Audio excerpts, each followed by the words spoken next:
Thank you for attending the English debating competitions. Today we are in the semifinal round. Once again, thank you for the adjudicators and all the committees and for the students for your participations and for hard work 2 days ago. So today we have 8 team that is joined the semifinal round. So before we begin our activity, I would like to ask the Master of Ceremony to lead us in prayer.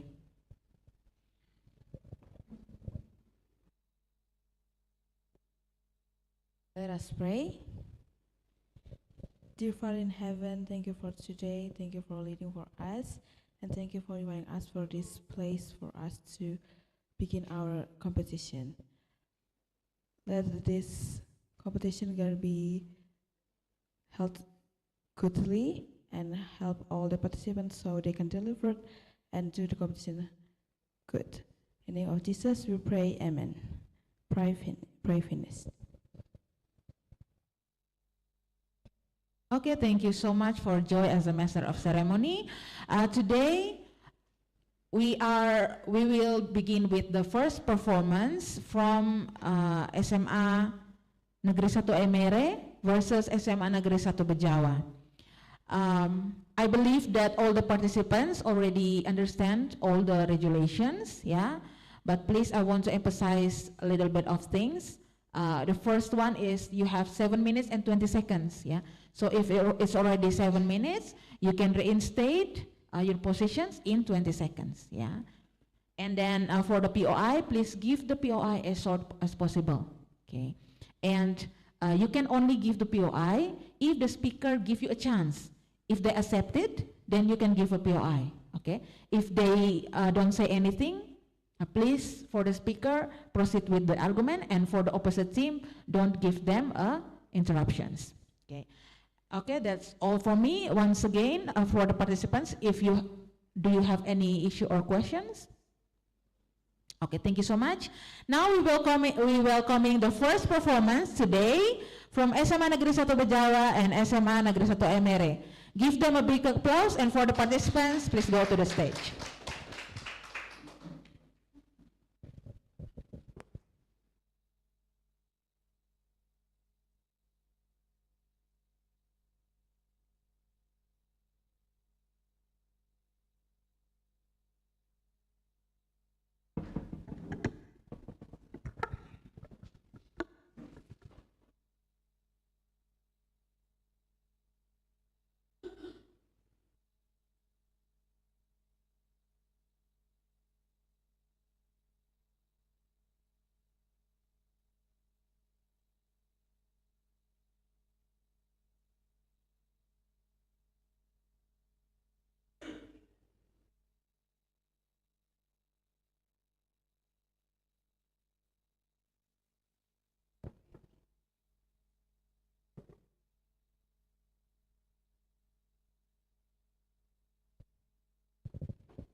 Okay, so for today we have a government team from SMA Negeri 1 Emere and the opposition team from SMA Negeri 1 Bejawa with the motions, this house regret using of AI applications for students.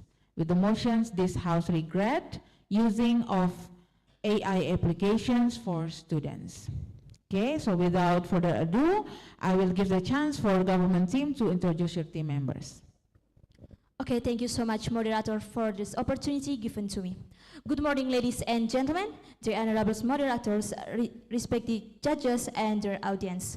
Before we continue our argument, let me introduce my teammates to you. My name is Fena, and I'm the first speaker from the government team. With me are Longki as the second speaker and Christine as the third speaker. We represent Manwan Aimere, stand here to discuss the motion, this house regrets the using of AI application for students. Thank you. Okay, thank you so much. Now for the opposition team, please introduce your team members. Okay, thank you for the opportunity given to me. Good morning to all of us, especially to honorable judges, timekeeper, moderator, and my respected opponent. Me, Adi, as the leader of opposition, my friend Islan as the deputy leader of opposition, and my friend Anki was a government whip. Thank you. Okay, thank you so much for the opposition team. Now we will begin with the Prime Minister from the government team. You have 7 minutes and 20 seconds to give your arguments and define the motions. Time is yours. Okay, thank you so much, moderators, for the opportunity given to me. So, ladies and gentlemen, as the first speaker from the government team, I strongly support this motion. This House regrets the using of AI application for students. Ladies and gentlemen, AI in education styles creativity. Without AI, creativity thrives. Therefore, reject AI in education. So, ladies and gentlemen, before I present my several arguments, let me explain about the key terms in this motion. I have 2 key terms in this motion. The first is AI application and the second is regrets. So, ladies and gentlemen, let me explain one by one. The first is AI application. AI application refers to the various software or artificial intelligence that students use for academic pressures, such as homework assistant, exam preparation, and research. The second is regrets. Regrets means expressing disapproval or concern about the consequences of using such applications. So, ladies and gentlemen, AI can limit students' creativity. When AI does tasks for them, students don't need to think that that creatively to solve problem. For example, if the students use AI for write a story, they miss the chance to use their own imagination and develop their writing skills. Also, ladies and gentlemen, AI can reduce students' social skills. If students rely on AI for academic, they have less interaction with teachers and classmates. Ladies and gentlemen, I have several important arguments why I strongly support this motion. First, depends on technology. The use of AI in education can make students to depend on technology and reduce their ability to think critically and solve problems. This is because AI can many tasks that are normally done by humans, so students don't need to use their skills to solve problems. Ladies and gentlemen, the second is lack of social interaction. The use of AI in education can reduce social interaction between students and teachers, as well as between teachers and their peers. This is because AI can perform many tasks that are, no thank you, let me finish this part, that are normally done by humans, so students don't need to interact with others to solve problems. Ladies and gentlemen, no thank you, let me finish this part. Third, limitations in developing skills. The use of AI in education can limit students' ability to, yes please, the second speaker. Thank you for the time given to me. So, what do you mean with the AI can decrease the student's creativity? Because, as we know, the information from ChatGPT is not legit at all, and students need to analyze the answer from ChatGPT. What do you think about that? Okay, thank you, my friend. That's a very good question. I will answer it. So, ladies and gentlemen, I mean that AI can limit students' creativity is because when students use AI for education, they have to use AI for answer homework question for schools in their home. So, if students use AI,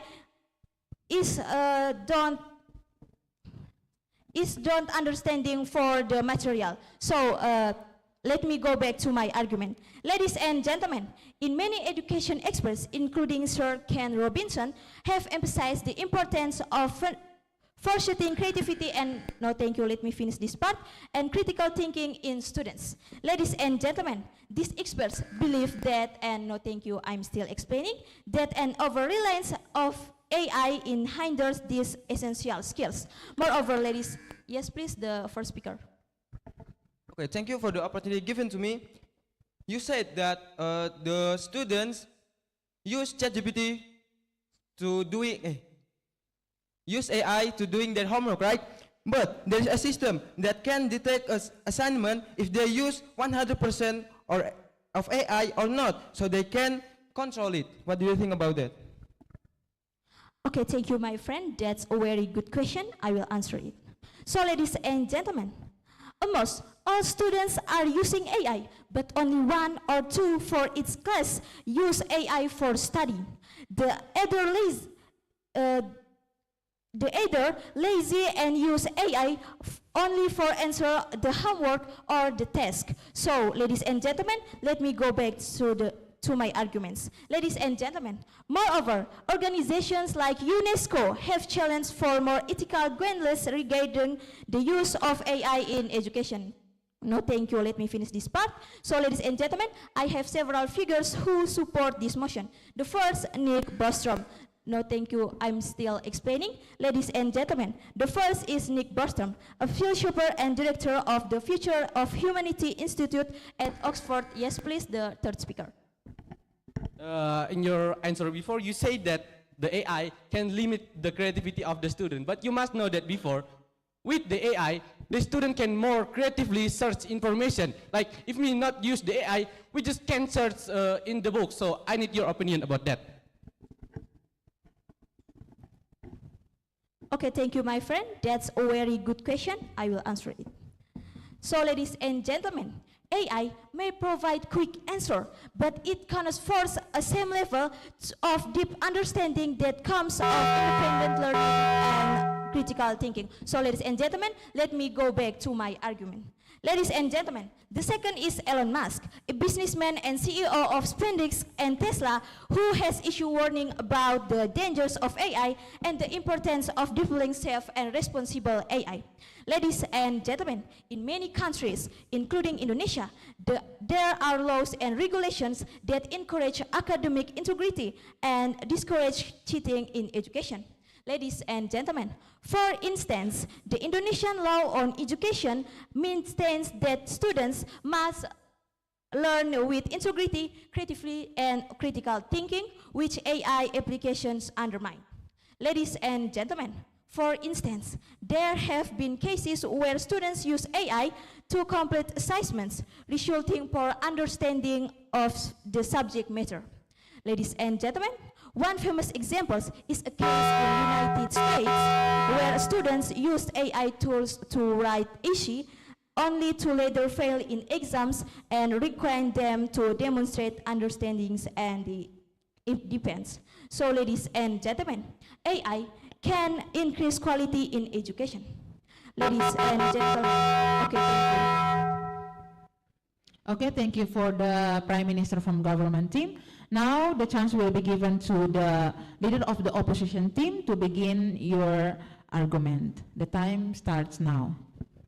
Good morning to all of us, especially the honorable judges, timekeeper, moderator, and my respected opponent. Before I jump into my argument, I want to rebut your answer that it not answered my question. I said before that there is a system that can detect an assignment if they use 100% of AI or not, so they can control it. Okay, I will jump into my argument. Artificial intelligence has experienced very rapid development to date. In fact, AI case studies and their benefits have developed into the field of education.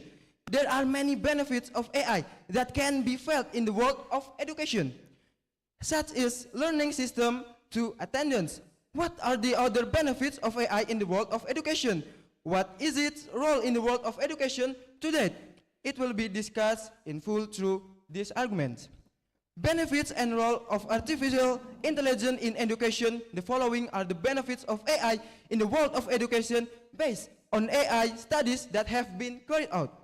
One is learning materials can be easier to understand. The first role of AI is to help students understand learning materials more easily. One example is the presentation translator or presentation translator, which is used for explaining or showing a translation of text from language to another as needed. The existence of this technology will certainly make it easier for students to understand digital reference material without having to read or translate them one by one, especially for international schools where most of the learning use English. Not only that, the existence of AI, such as ChatGPT, can also provide explanation of this difficult concept. in a language that is easy for you to understand. So it can provide a better understanding for students about learning materials that they do not yet understand. Yes, please. Okay, thank you, my friend. I think that nowadays AI can make students lazy to study because if they have a homework from schools, they use AI for answer it. So what do you think about this? Like I said before, there is a system that can detect an assignment if they use 100% of AI or not, so they can control it. The students have to study it more because there's a system that can detect AI. I think that's all my question answered. I will jump into my argument. Two is easier access to information. Several AI features can also provide easier access to information for students. For example, voice assistant, which can speed up the process of searching for additional. Yes, please. How will you ensure that AI is used ethically and not used for cheating or plagiarism in student assignments? Sister, like I said before, there is a system that can detect the using of AI. There is a system that can detect the use of AI if they use 100% of AI or not. Okay, I will jump into my argument again. Not only that, there is also smart content which provides information on reading materials for newly released books and other additional information that suits learning needs. In addition, all of this system can also be accessed anytime and anywhere, so they will not limit student access to learning. Yes, please. Okay, thank you. So nowadays, AI is used in all aspects of life, including in education for students. Students use AI for studying anything. So the question is, if AI make the students smarter than teacher, what is the solution? Okay, thank you for your question.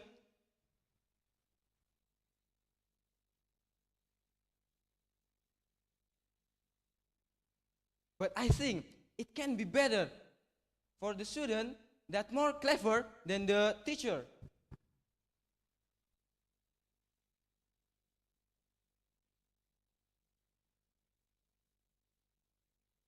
Okay, I will jump into my argument. The next benefit of AI is that it can help teachers' learning process become more effective, especially in the process of giving questions and quizzes. For example, by utilizing GPT chat, teacher can create questions with various levels of difficulty according to student abilities. No thanks.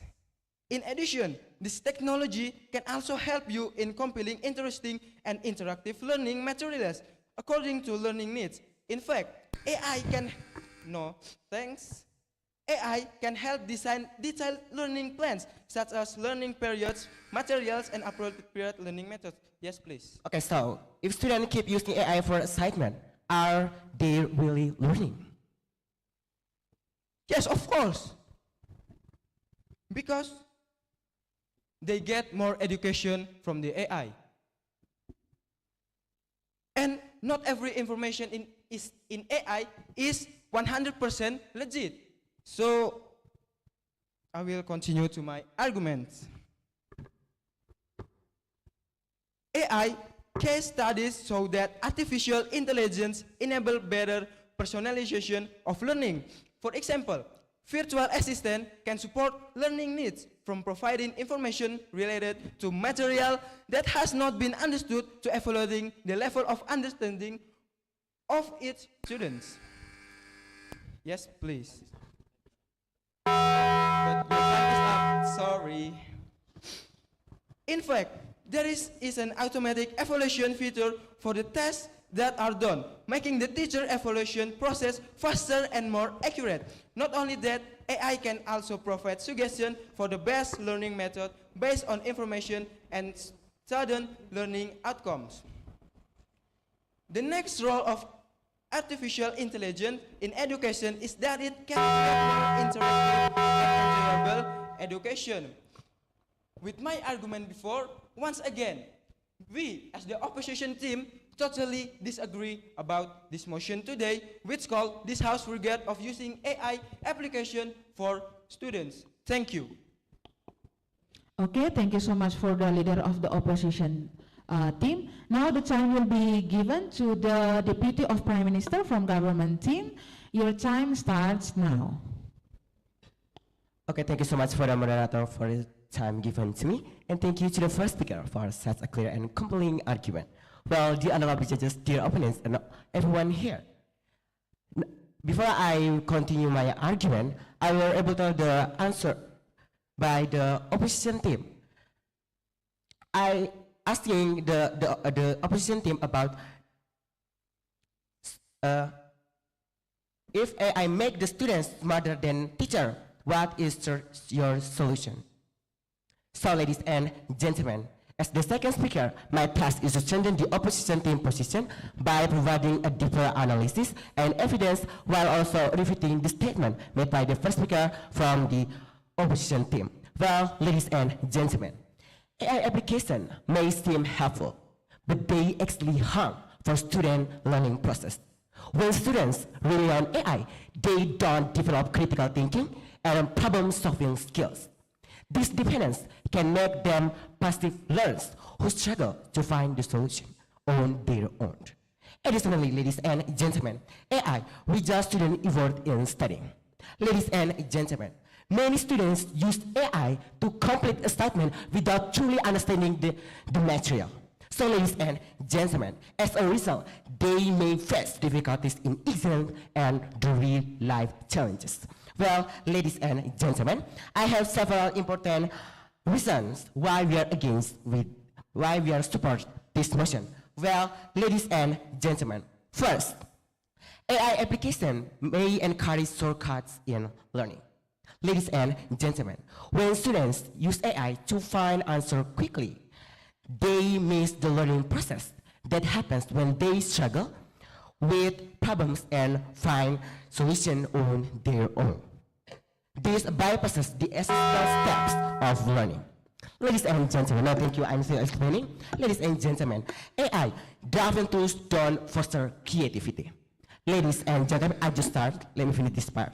Ladies and gentlemen, in the future, learning is about problem solving and exploring new ideas, but AI application often given, yes please?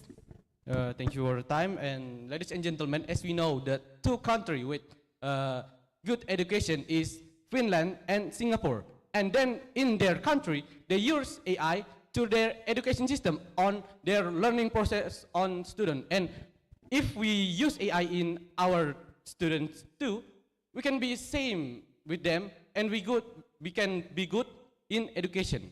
So I need your opinion about that. Okay, thank you. That's a very good question. I will answer it. Well, ladies and gentlemen, if we're talking about difficult country, in Indonesia, we don't have the same quality in education, and the quality of students. So when we use AI for students, many problems. There are many problems for students, like using AI just because students are lazy to read books, make thinking about weak. Well, I will back to my argument. Well, ladies and gentlemen, second, AI driven tools don't foster creativity. Ladies and gentlemen, no, thank you. I'm still explaining. Learning is about problem solving and exploring new ideas. But AI, no, thank you. Let me finish this part. AI application often given pre-page answers, preventing students from thinking outside the box. Ladies and gentlemen, yes, please. Oh, sorry, to the third speaker.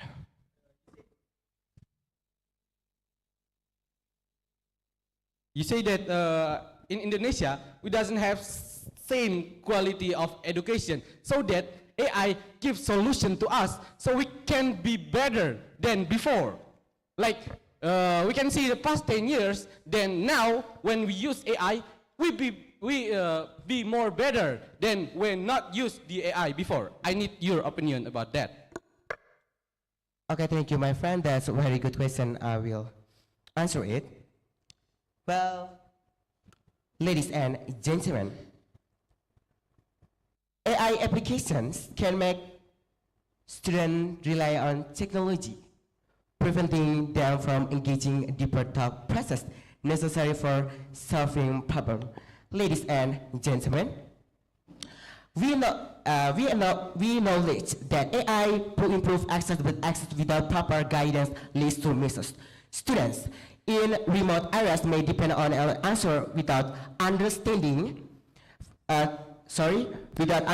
teacher supervision. This evidence the quality gap. No, thank you, I'm still explaining. Thought never it. Well, ladies and gentlemen, no, thank you.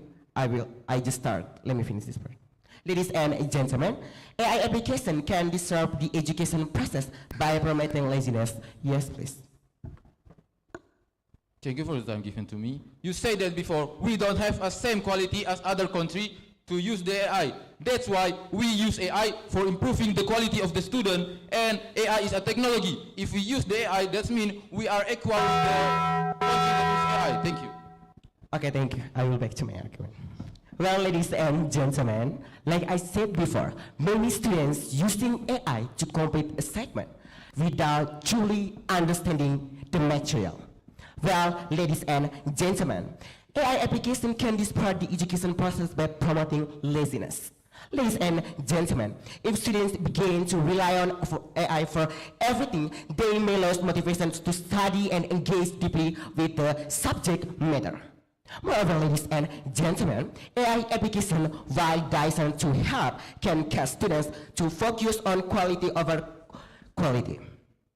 Ladies and gentlemen, the ease with which information is accessed through AI tools could encourage students to prioritize completing tasks over understanding concepts, resulting in superficial learning.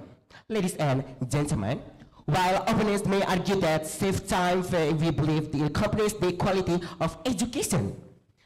Time saved is not what the most valuable learning opportunities and personal growth that students miss out when they rely on AI. Ladies and gentlemen, AI can increase inequality in education.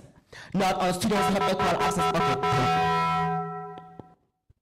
Okay, thank you so much for the Deputy of Prime Minister for the arguments.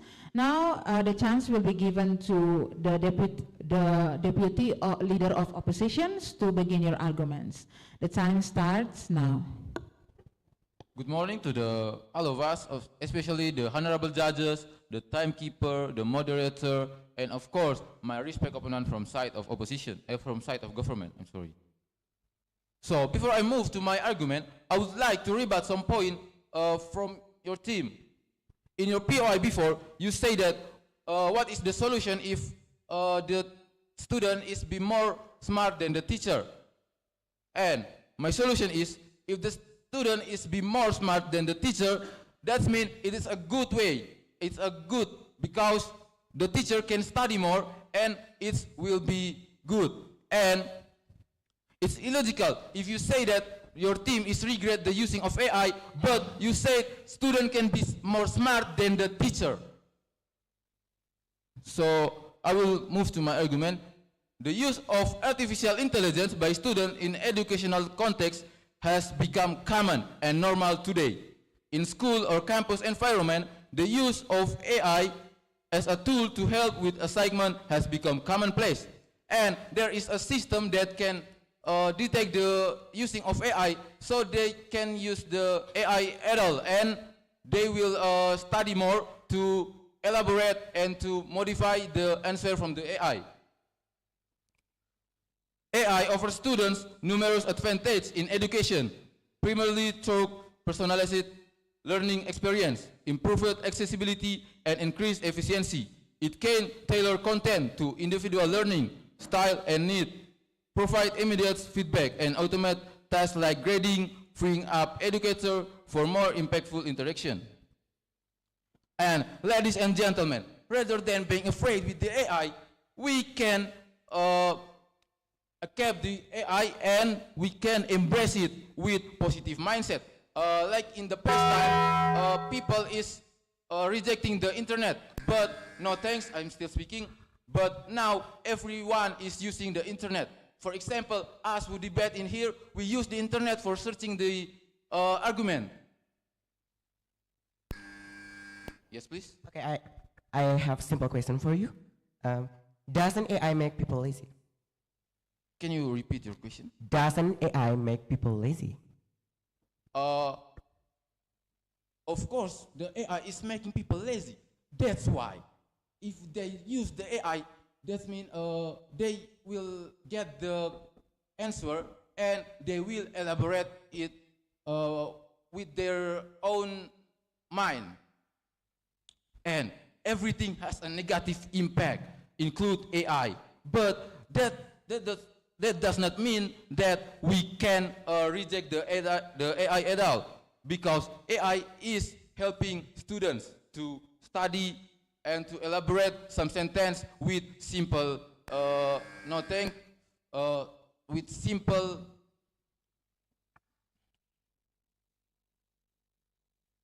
Here are some more detailed look at the benefit of AI. The first is personalized learning. AI algorithm analyze students' data to create customized learning plans and resources. Yes, please. For the third speaker. Okay, thank you. What do you think about the cost of using AI application for students? Thank you for your question. That's a good question. But if you want to know, the using of AI is more cheap than using it without using AI. Because, for example, tutoring fees, hiring a private tutor can be expensive, usually $25 until $100 per hour, depending on the subject and location. And if we just using the AI, subscription fees, some good AI tool like ChatGPT usually just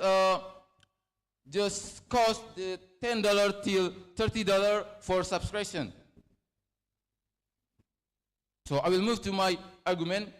So the advantage of AI is accessibility. AI can make education more accessible to students with disabilities or those in remote location. For example, students with disabilities, disabilities like they cannot walk or they cannot go to school, they can use the AI for study. The third is improved engagement. Immediate feedback and tailored challenge. Yes, please. Okay, so who is responsible if AI provides students with incorrect or false information? That's why the responsible is given to the student itself. If they get the false information, that means they need more studies. They need more studies to get the true answer or the real answer. Thank you. So I will move to my argument. The third is improved engagement. Immediate feedback and tailored challenge provided by AI can keep students engaged and motivated, fostering a sense of accomplishment and and continuous improvement. And like I said before, everything has a negative impact, including the AI itself. No thanks. And the fourth is efficient task automation. AI can automate repetitive tasks like grading and administrative duties. Like I said before, the AI can help grading. That means the AI does not just help the students, but the AI can help teachers too to like marking the essay or the assignment. For example, the English teacher subject that teach for like 6 class, and each class have like 40 students. That means they have 250 students adult, and the teacher can marking the SI easily. That's why they are using AI. So what I mean is, in the sentence, that the AI is helping the teacher too, not only the students.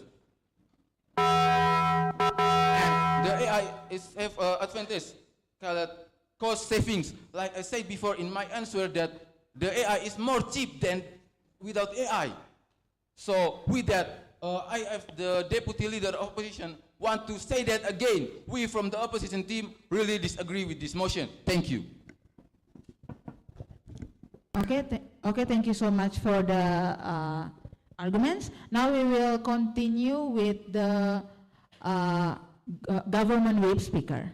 So 7 minutes and 20 seconds is yours. Okay. Good morning, ladies and gentlemen, and thank you for the opportunity given to me. Today, I stand here to discuss this motion that this House regret the using of AI application for students. As the third speaker from the government team, we really support this motion. Ladies and gentlemen, AI application can have a negative impact on students' abilities such as reducing critical thinking and creativity. Ladies and gentlemen, in addition, AI application can make students too dependent on technology. Now, before I continue my argument, I will present several reasons why the use of AI application for students is rejectable. First, AI can reduce interaction between students and teachers, which is crucial for students' social and emotional development. Second, AI can make students lose their ability to think independently and develop their problem-solving skills. Third, AI can also increase the educational gap between students who have access and those who do not. Ladies and gentlemen, therefore, I hope my arguments can conceal that the use of AI application for students is rejectable, and we should look for alternative ways to improve the quality of education.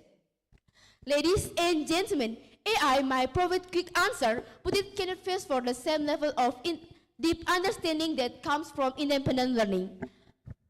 Moreover, AI tools can encourage laziness. When students use AI to bypass challenges in learning, they miss out on opportunity to develop perseverance and resilience that are important for personal growth.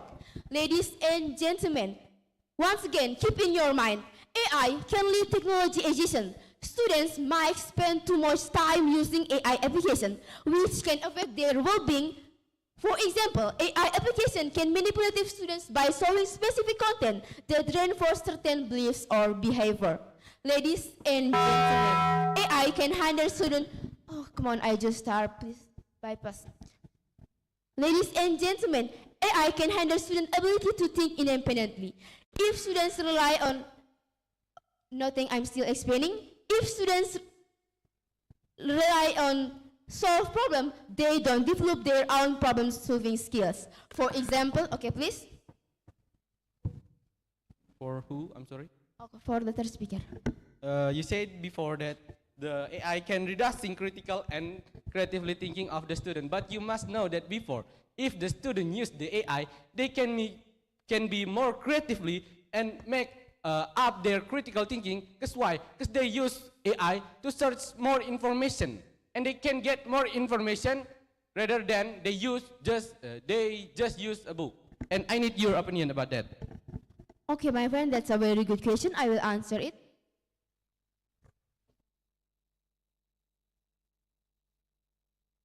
Ladies and gentlemen, we know that AI application can make students more reliant on technology, preventing them from engaging in deeper thought process necessary for solving problems. Ladies and gentlemen, once again, keep in your mind, AI application might reduce social interaction among, I just start, be patient please.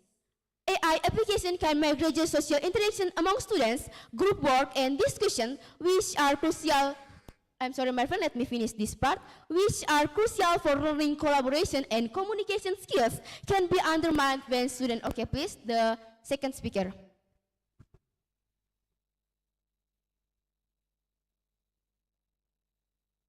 If you say that AI can reducing the critical thinking and creativity of the student, it's illogical because your second speaker said AI can give false information. That means if the AI can give the false information, that means the students should critical thinking about it and search the real information. What do you think about that? Okay, my friend, that's a very good question, but your question will be answered after this. Let me continue back my argument. Ladies and gentlemen, AI application tools might reinforce biases present in the data they are trained on. This can lead to misinformation, which could negatively impact students' education. Ladies, no thanks, let me finish this part. Ladies and gentlemen, the opponents may argue that AI can be a tool to support learning. However, we believe that the use of application, if used excessively, can harm students' academic development by reducing their engagement and deep learning. Ladies and gentlemen, okay, please. Thank you for the time. My question here is simple. What's your opinion about the AI can make the student more creatively because they can search more information with using the AI rather than using the book or something like that? Thank you. Okay, thank you. That's a very good question. I will answer it.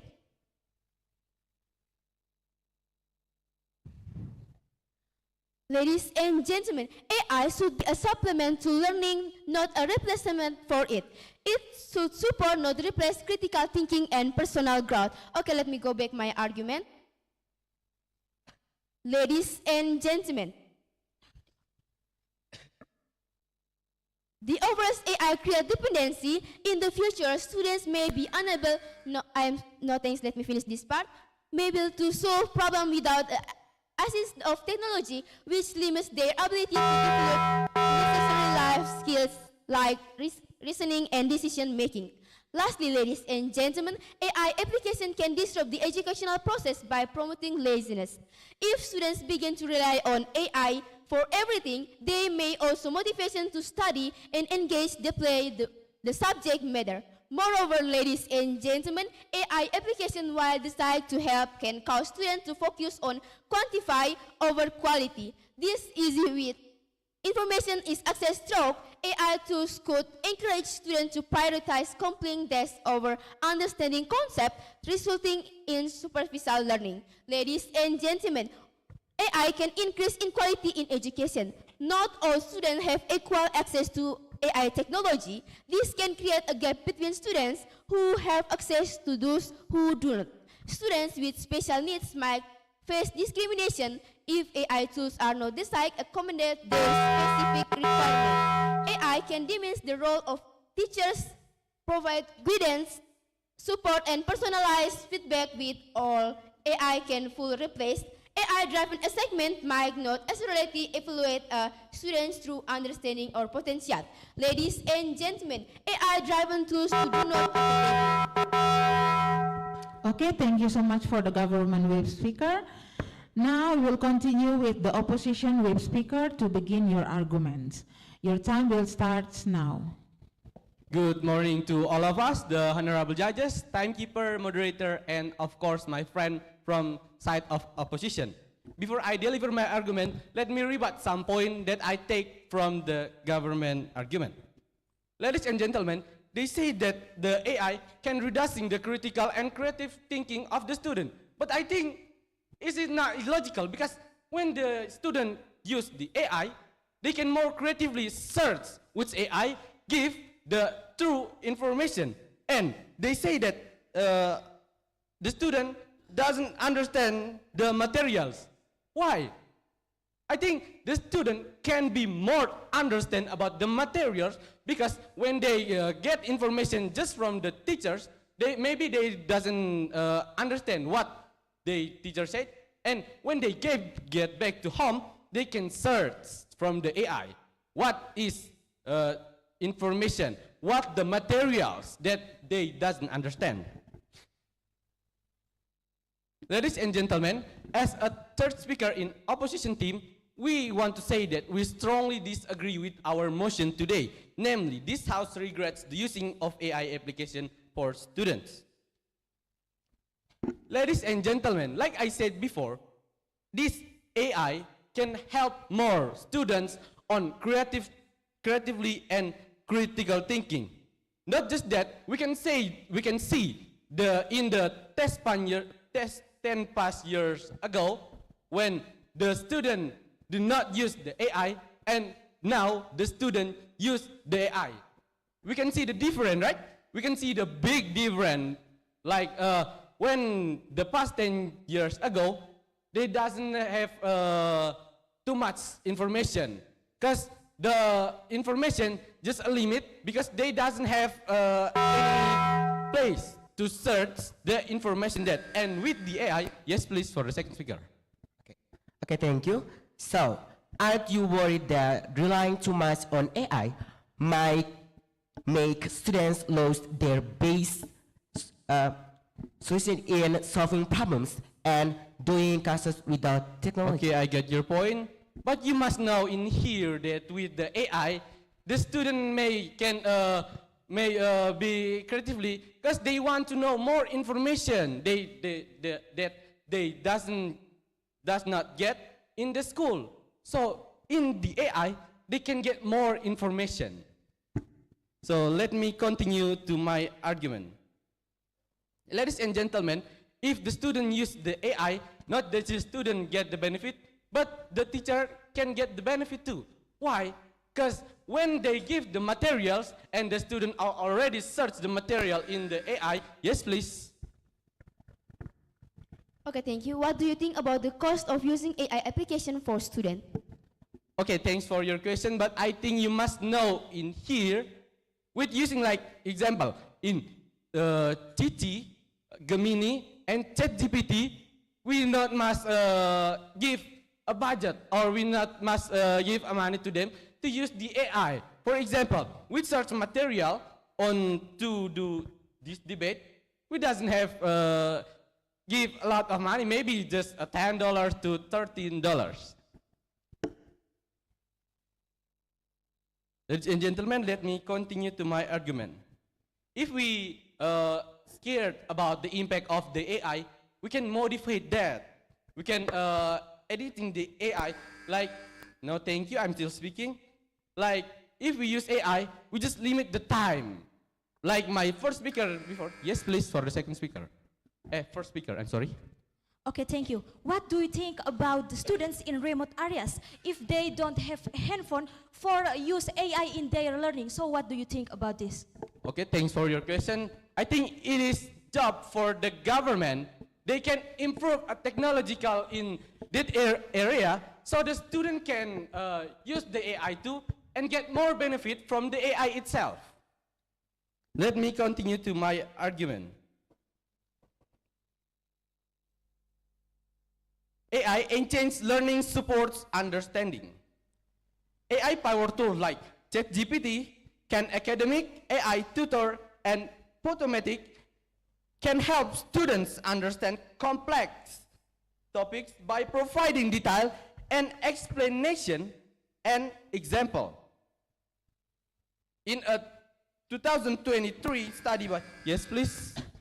Okay, so what evidence do you have that AI can improve students' learning outcomes, and how do you plan to measure its effectiveness?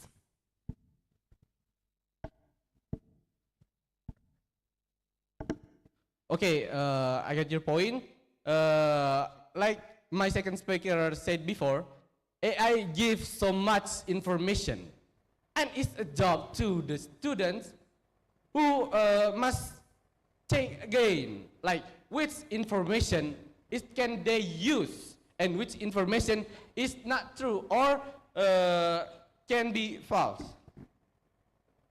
Let me continue to my argument. In a 2023 study by the Harvard Graduate School, no thanks, I'm still speaking, education, students showed AI assistant learning perform, yes please. Okay, how do you... I'm sorry, your time is end.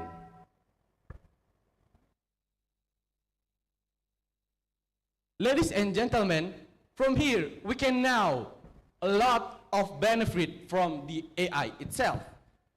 Not just upgrade the critical thinking and creativity of the students, we can be more more developed. Like we can be same in Singapore or Finland. We don't know, because in this area, in this era, if we want to be the golden generation in 2045, we must use AI to help us in education system, and AI can help more us, and we can be better than before. Instead turning away from AI, we must turn to work. So that's all from me. I want to say again, we from the opposition team strongly disagree with our motion today, namely, this House regret the using of AI application for students. Thank you. Okay, thank you so much for the opposition whip speaker. Now it's the time for both of the groups to summarize all your arguments. We begin with the government part to sum up your arguments. The time will be given to the reply speaker. 4 minutes and 20 seconds starts now. Okay, thank you so much for the time given to me. Well, ladies and gentlemen, as we reach the conclusion to today's debate, allow me to summarize our key side of the motion. Ladies and gentlemen, like I said before, AI application may helpful, but actually, ladies and gentlemen, it's harm for student learning process. Ladies and gentlemen, AI without students' effort in studying. Ladies and gentlemen, when students rely on AI, they don't develop critical thinking and problem-solving skills. Ladies and gentlemen, many students use AI to complete assignment without truly understanding the material. Ladies and gentlemen, as a result, they may face difficulties in exams and real-life challenges. Ladies and gentlemen, AI can limit students' creativity. When AI does just for them, students don't need to try creativity to solve problems. Also, ladies and gentlemen, AI can reduce students' social skills. If students rely on AI for learning, they have less interaction with teachers and classmates. Ladies and gentlemen, like I said before, learning is about problem solving and exploring new ideas. But AI application often given pre-page answers, preventing students from thinking outside the box. Ladies and gentlemen, keep on your mind that we, the government, strongly support this motion because, ladies and gentlemen, students may be unable to solve problems without the assistance of technology, which limits their ability to develop necessary life skills like reasoning and decision making. Ladies and gentlemen, AI application can disrupt in the educational process by promoting laziness. Ladies and gentlemen, if students begin to rely on for everything, they may lose motivation to study and engage deeply with the subject matter. Well, ladies and gentlemen, on the other hand, those opposing the motion argue that the AI can be helpful for students in the learning process, providing access to a broader range of research and enhancing efficiency and personal learning. Ladies and gentlemen, we believe that companies, the quality of education, time saved is not worth the loss of valuable learning opportunities and personal growth that students miss out when they rely on AI. Ladies and gentlemen, while the use of AI in education offers potential for progress, it is important to maintain balance and ensure that AI used wisely without compromising essential aspects of human-centered learning and the personal development of students. Ladies and gentlemen, not all students have equal access to AI technology.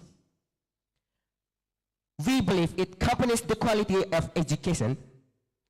This can create gap between students who have access and those we don't. Ladies and gentlemen, students with special needs might face discrimination if AI tools are not designed to accommodate their specific requirement. Ladies and gentlemen, that is why we, the proposition team, strongly support this motion. Thank you.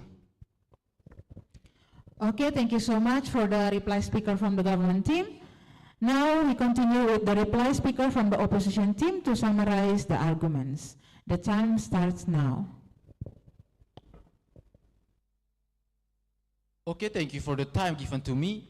So, ladies and gentlemen, before I move to my speech, I want to take some point from the government team that illogical.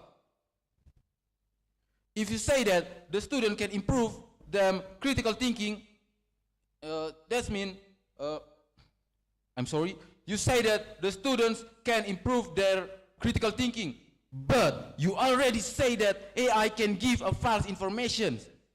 And I give the solution that the students need to search the correct information. So it's illogical if you say that the AI reducing the students is critical thinking, because if they want to search the correct information, that means they must thinking, and it's a critical thinking. And you say that, what if the students is be more smart than the teacher? I think it's illogical if you want to say that if the students be more smart than the teacher is a bad, because I think it's good, because if the students is be more smart than the teacher, that means the teacher need more study. And if you regret the using of AI, why you say the students can be more smart than the teacher? It's illogical if you want to say that the AI is bad for students. And ladies and gentlemen, everything has a negative impact, including the AI itself. But it does not mean we should reject the AI, because we can embrace the AI with a positive mindset. And like I said before, the cost of using AI is more cheap than using books. For example, if you want to go to the library, and you want to like take the book to your home, you need to pay for it, because you have a limited time. And if you want to use the AI, you don't have to pay to the AI to use it, and you can use it at home. So you don't need to go to the library.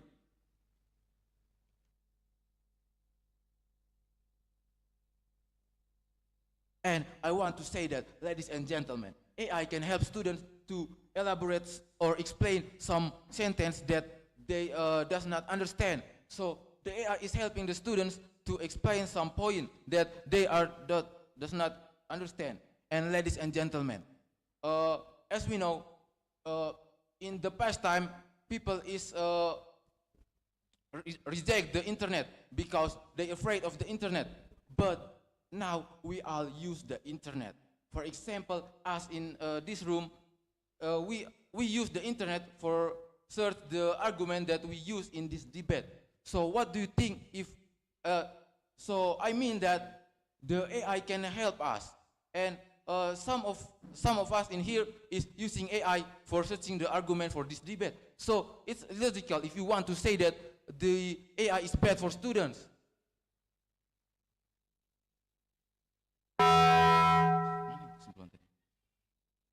And the conclusion of this debate is, instead of turning away from AI, we must turn to use it with clear guidance, evolving pedagogy, and open-mindedness.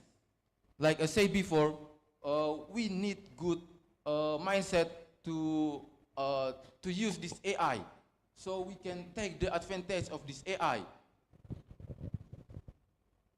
And we get the benefit. For example, us in here is get the benefit from AI.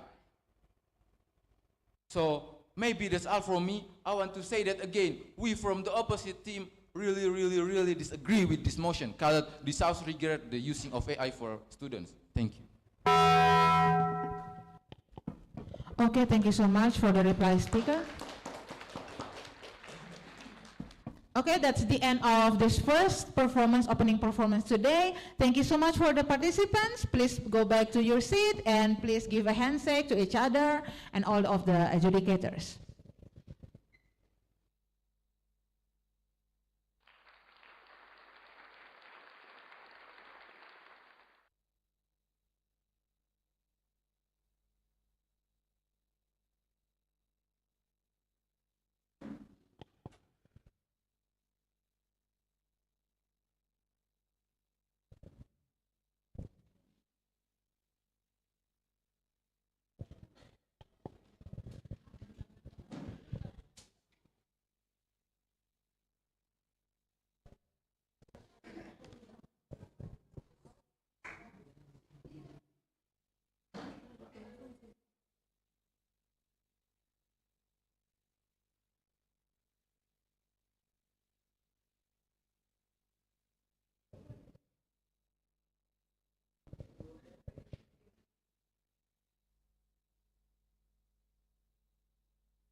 Okay, ladies and gentlemen, now we will continue with the second performance of the semi-final round.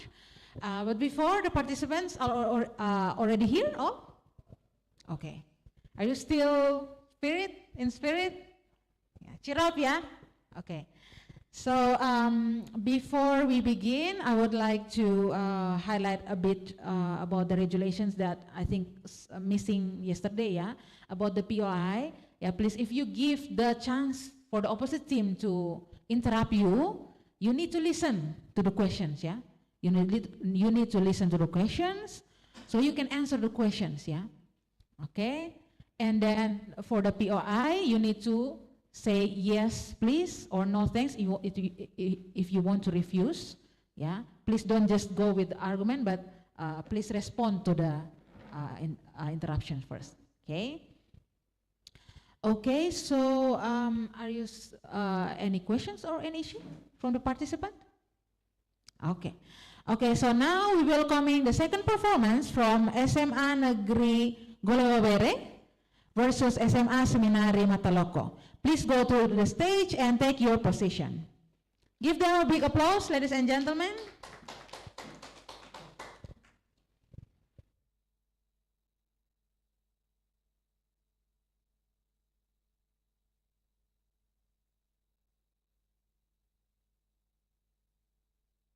Okay, we have for this for the second performance, we have SMA Golewawere as the government team and SMA Seminari as the opposition team. With the motion, this house regret junk food should be banned. This house regret junk food should be banned. Before we continue, I will give a chance to government team to introduce your team members. Time is yours. Good morning. Thank you for the time and opportunity given to me. I want to introduce our team. My name is Maria Claudian Boki. I is the first speaker and also replace speaker. And my friend? My name is Adrianus Muja as the second speaker. Next. My name is Vanessa Debibia as the third speaker.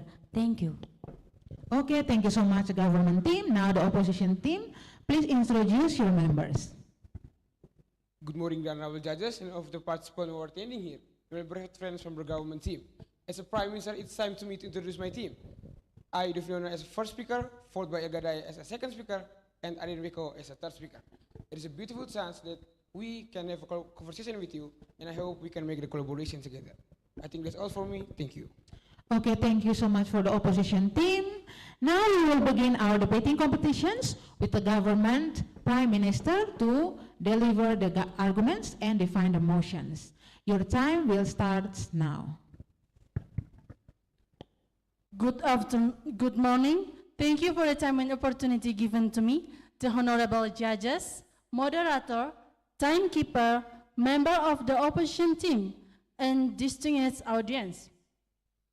We who are here has never enjoyed the session taste of crispy fried chicken or a juicy burger after a long day. Fast food has become an inseparable part of Indonesian society, from students casing deadlines to families spending time together on weekends. However, the curse on banning and raise major concern. Therefore, we from government teams stand here to present our opening arguments on the motion. This House urges junk food should be banned. A motion based in the realities of Indonesian society. First, we need to understand what is junk food means. Junk food refers to food that is prepared and served quickly, usually in a ready-to-eat form. This type of food is often served in fast food restaurants and is designed to be consumed in a short time, either on-site or a takeout. The characteristics of junk food include first, quick preparation. The cooking and serving process is designed for efficiency. Second, ready to eat. The food is fully cooked and requires no additional preparation. Third, affordable parties. Junk food is typically a sort of relatively low price. Yes, please. The third speaker.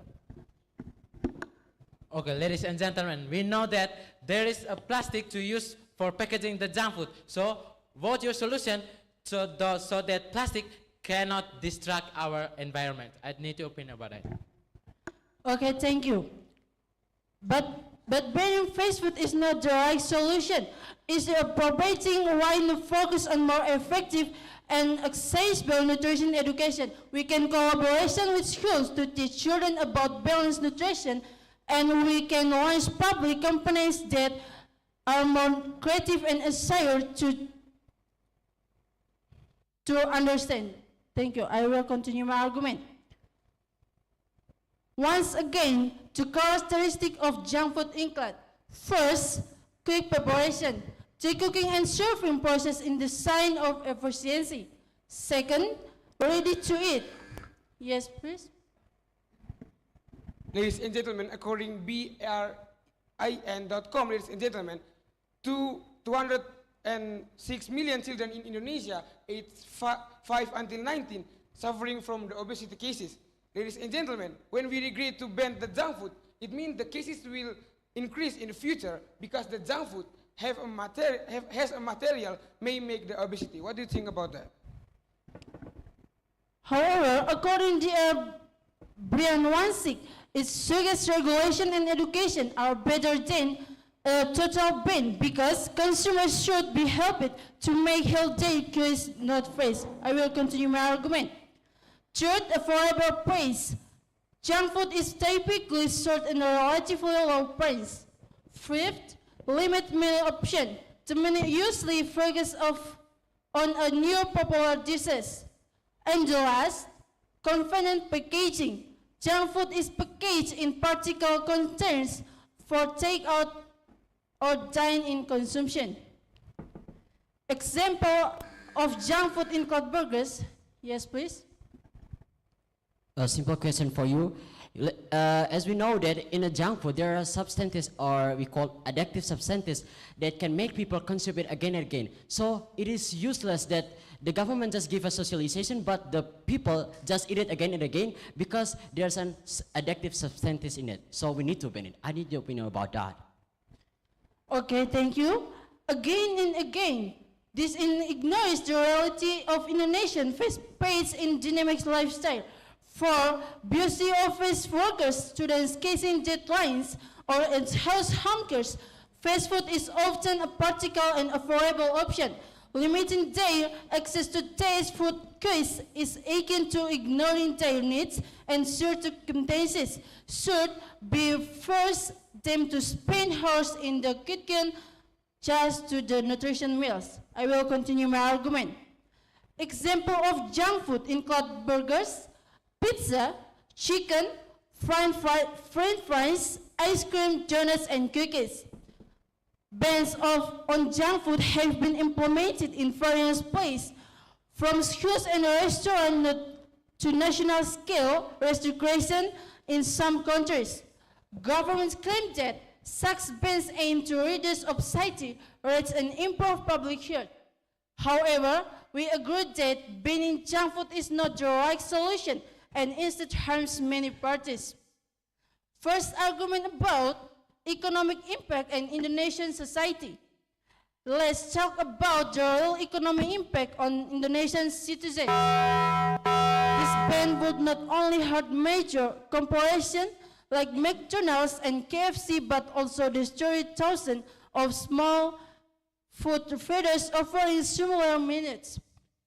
Image street food vendors who rely in selling snacks and behaviors and of the same kind.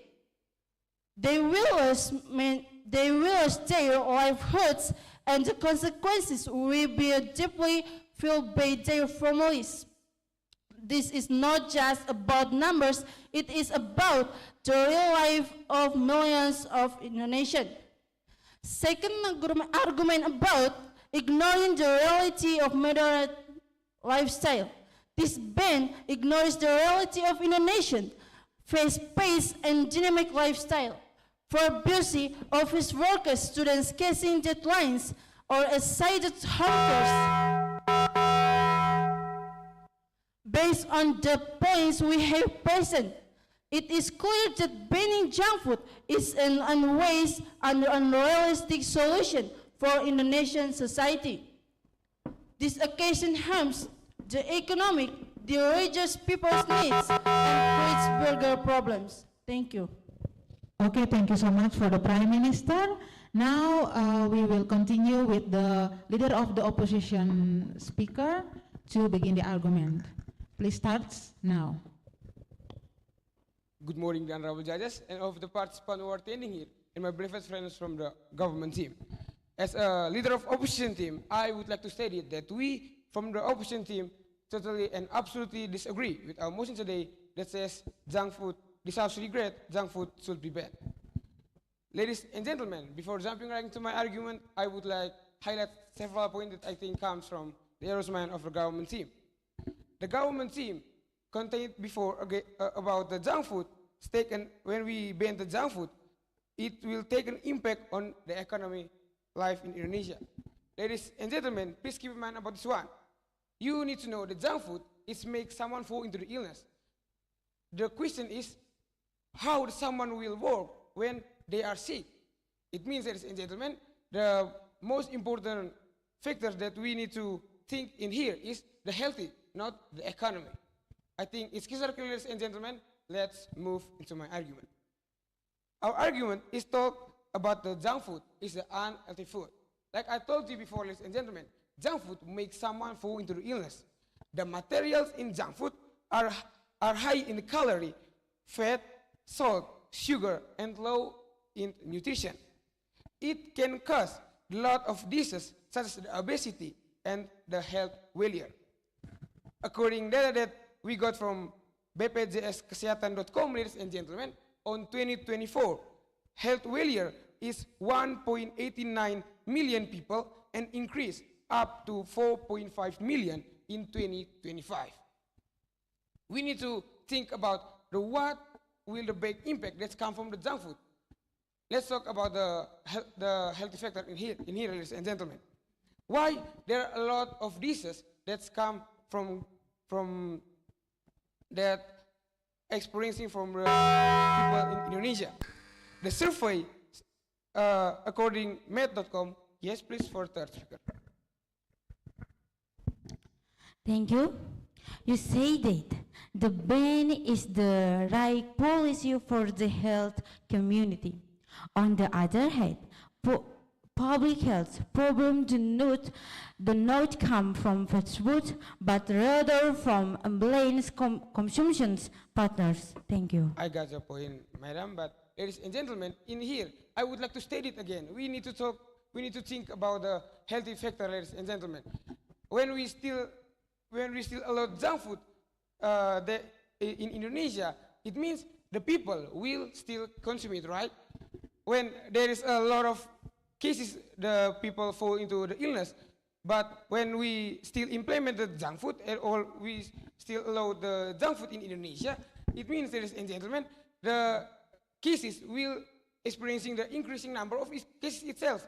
It's because the people still eat the junk food and consume junk food as their food, ladies and gentlemen. I think it's clear here. Let's begin to my argument. Ladies and gentlemen, no, thank you. I haven't go into my argument. Please respect me. It's my time, okay? Ladies and gentlemen, junk food are popular and make the people tend to consume it. Add more with the addictive substance that make people consume it again and again. Yes, please, for the second speaker.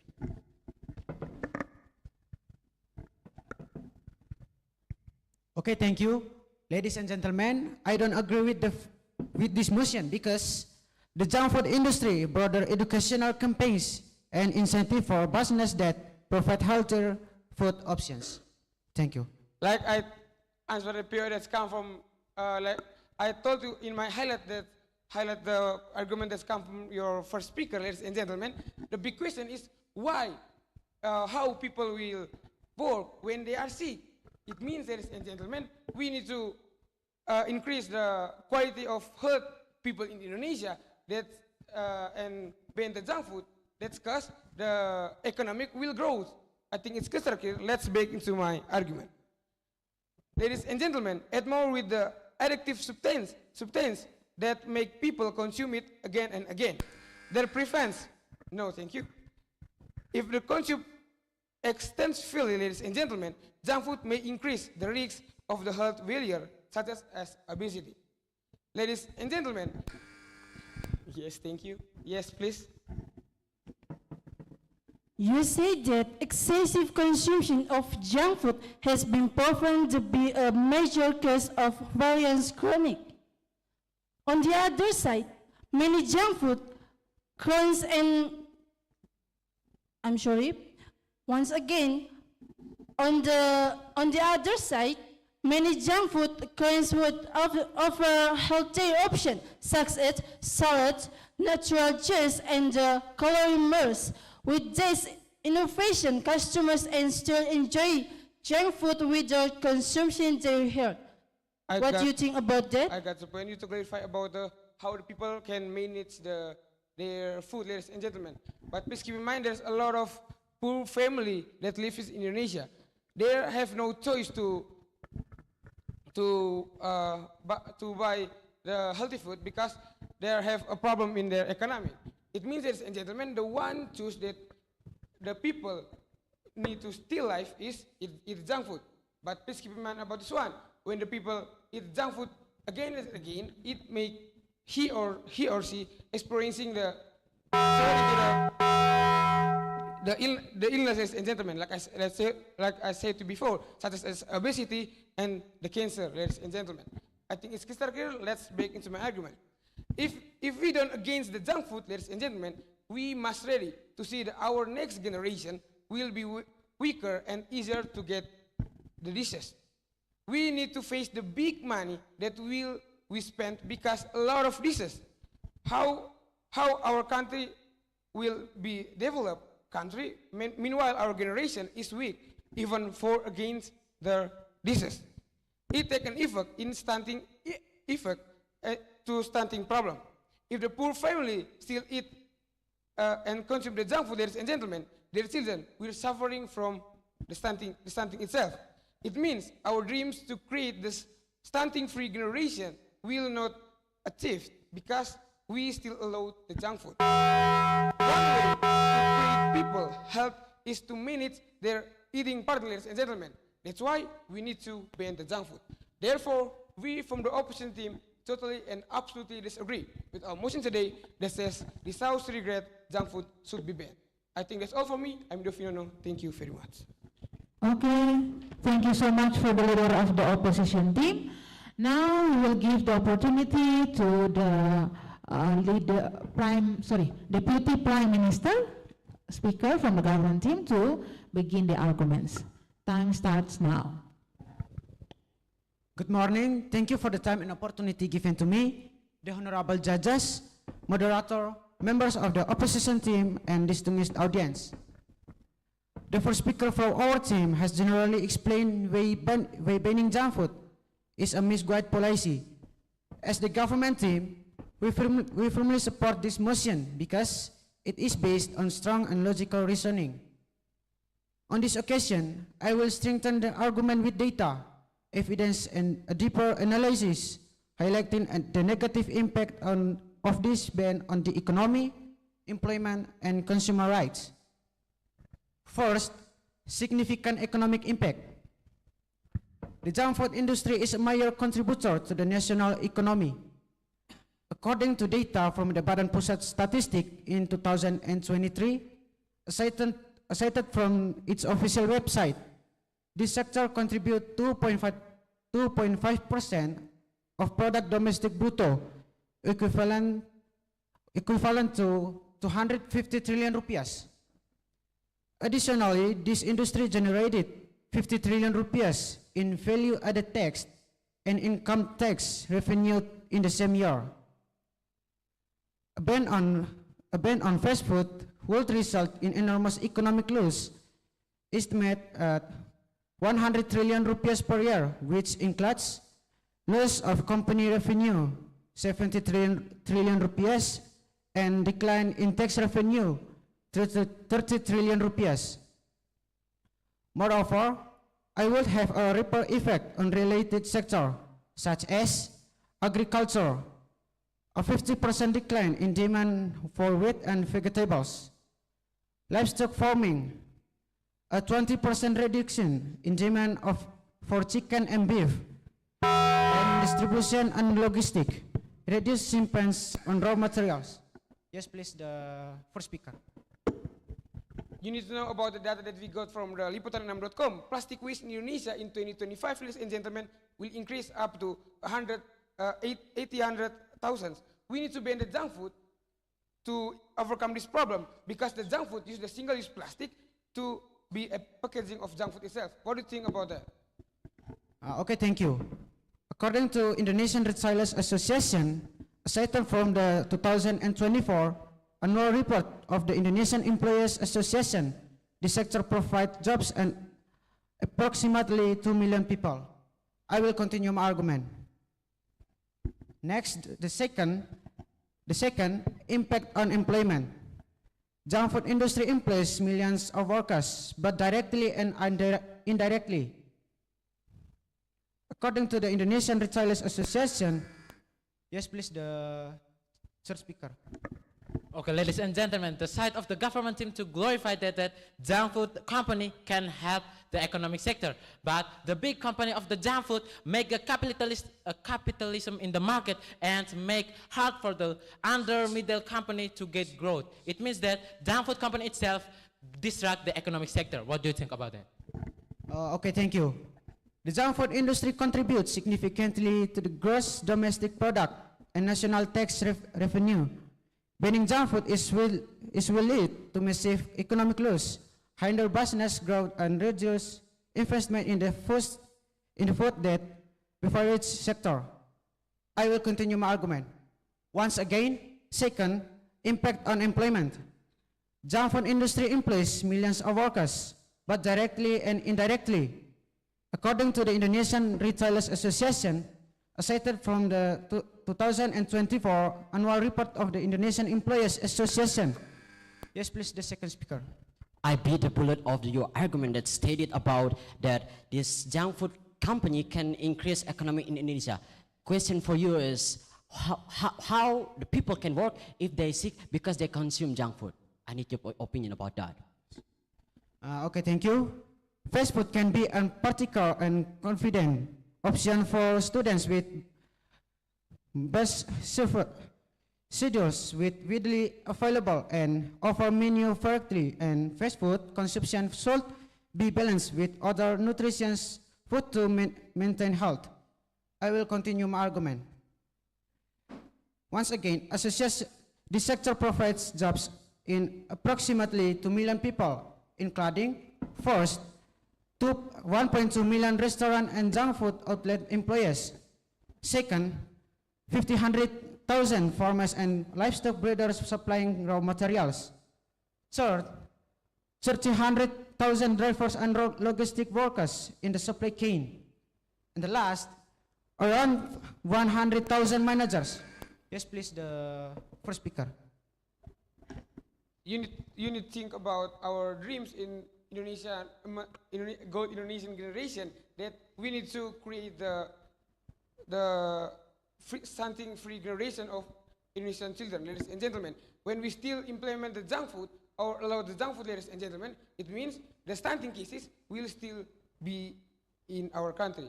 What do you think about that?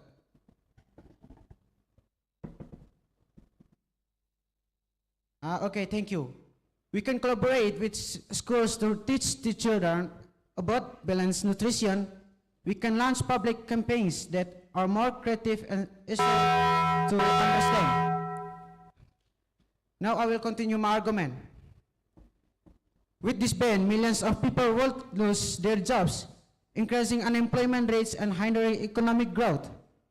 According to research from the Ministry of Manpower, the closure of junk food outlet could result in average loss of 50 jobs, creating a domino effect of small and medium-sized businesses that depend on this industry's supply chain.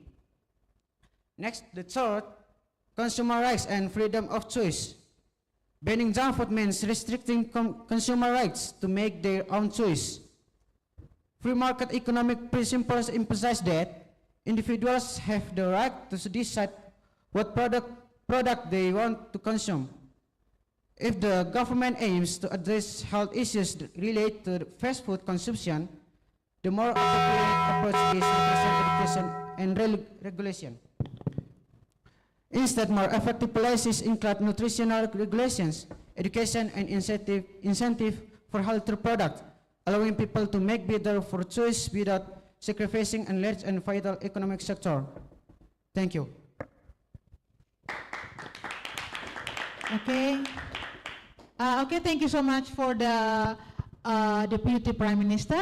One thing, please make sure that if you want to speak, you need to put your mic close to your mouth because we showing it live to make sure that your voice is clear, yeah? Okay. And then for the audiences, please minimize your movement. If you want to come into the room to watch, please don't go and come again several times because it can disrupt the participants. Okay, next is the chance for the Deputy Leader of the Oppositions to present their arguments. Time is yours. It doesn't make a sense at all. If they know this is unhealthy food, but they implement it again. So we just ban it. This is the only solution. Good morning, the honorable judges and all the attendants here, and especially our opponent from the government team. Me, as the second speaker of opposition team, would like to state it that we totally disagree with our motion today, which has this house regrets junk food should be banned. Before I jump right to my argument, I would like to highlight several unbelievable argument that had been stated in the previously by the government team. So first, the government team said that they too glorify that it will cause if we ban the junk food, it will cause a decreasing economic life in Indonesia. But please keep in mind, sir, if we would like to increase economy in Indonesia, we need the people, right, to work. But how we can increase economic life in Indonesia? Meanwhile, our people or citizen is sick because they consume junk food. So it doesn't make a sense at all. And you know that the junk food, even they know that it is an unhealthy food. And then why should we implement it? We know that this is unhealthy food, so it gives a negative impact. So we need to ban it. We don't need to implement it, or we don't need to implement it again.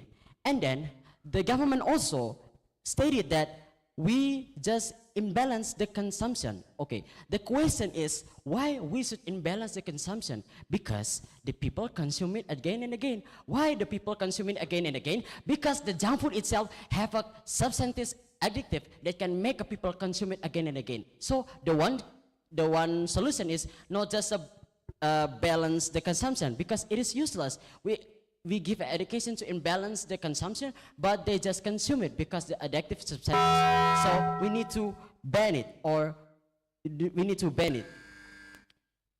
Hold on, sir. I haven't delivered my argument. I just started. So jump right to my argument. If we hear that from the third speaker said about capitalism, so in here my argument is talk about capitalism, but a new term. I say this as a capitalism predatory. Yes, please. You said before, implementing a ban of junk food sales and schools intakes and sugary drinks throughout of society. But banning fast food is not the right solution. Instead of providing why not focus and more effective and accessible nutrition education, we can collaborate with schools to teach children about. I got your point, madam. So you talk about the give education about the balanced nutrition. So it doesn't make sense at all, or it is useless because of what they give education about nutrition food, but meanwhile the company just promote the junk food. So the people are attract to eat it. So it is useless at all. And the one solution, we should ban it. So I think it's clear. So let's jump back to my argument. In my argument, I would like to deliver about predatory capitalism. So what is predatory capitalism? This term is described a system where profit-seeking behavior and don't care about ethical consideration, social welfare, or long-term consequences of economic activity. And in here that I would like to describe more. What is capitalism predatory? So it means that they just think about their profit, and then they don't think about the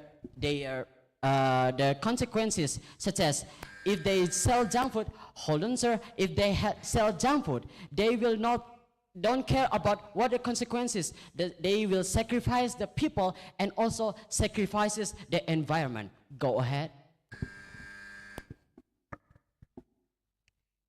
Thank you. The arguments before, fast food is the main cause of various chronic diseases,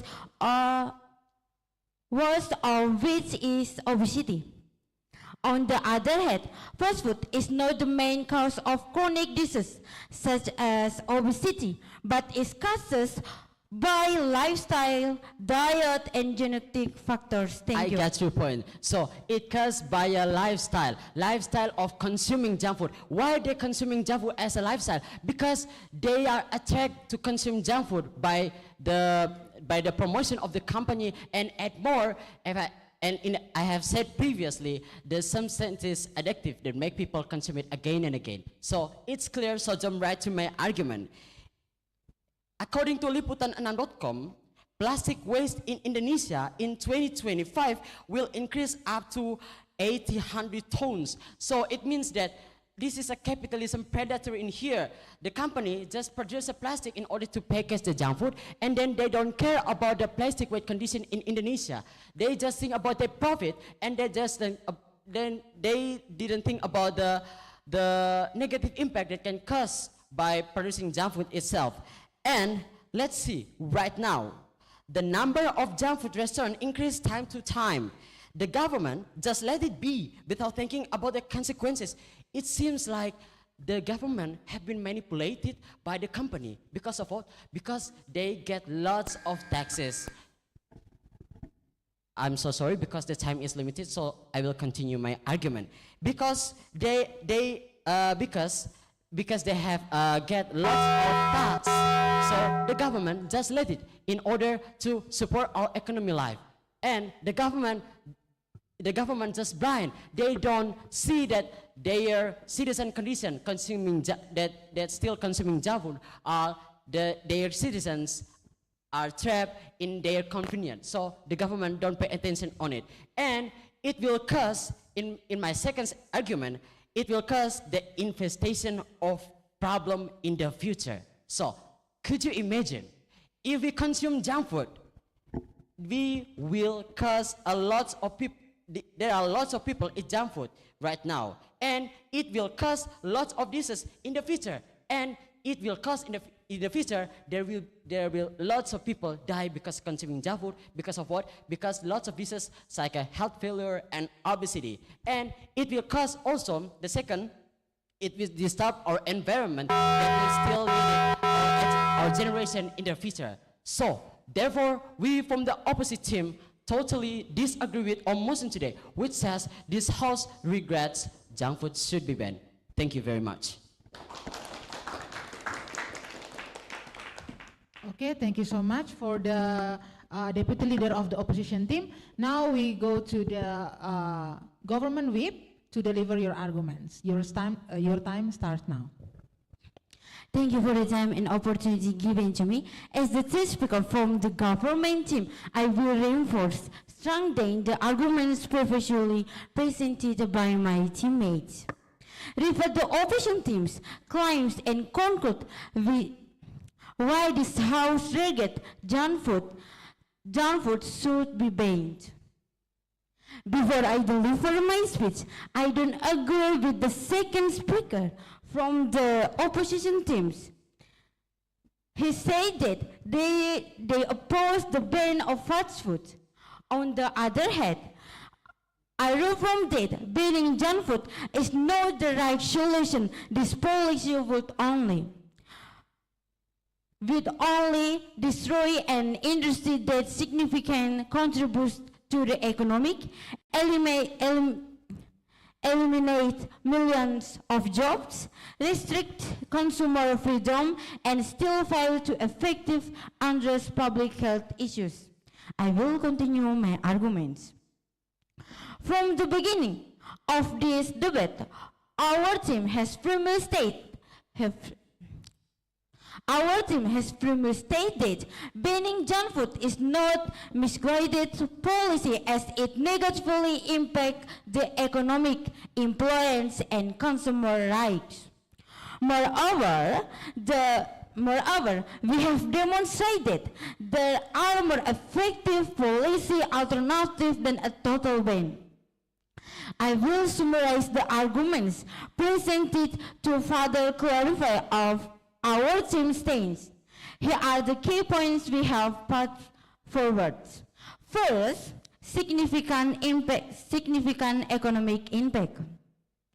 The junk food industry contributes significantly to the gross domestic product and national revenue.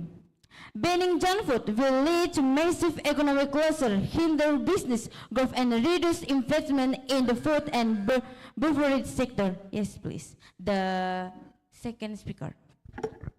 If we hear that there's a two terms that the government use, that is junk food and fast food, could you tell what is the difference between fast food and junk food itself? I need your opinion about that.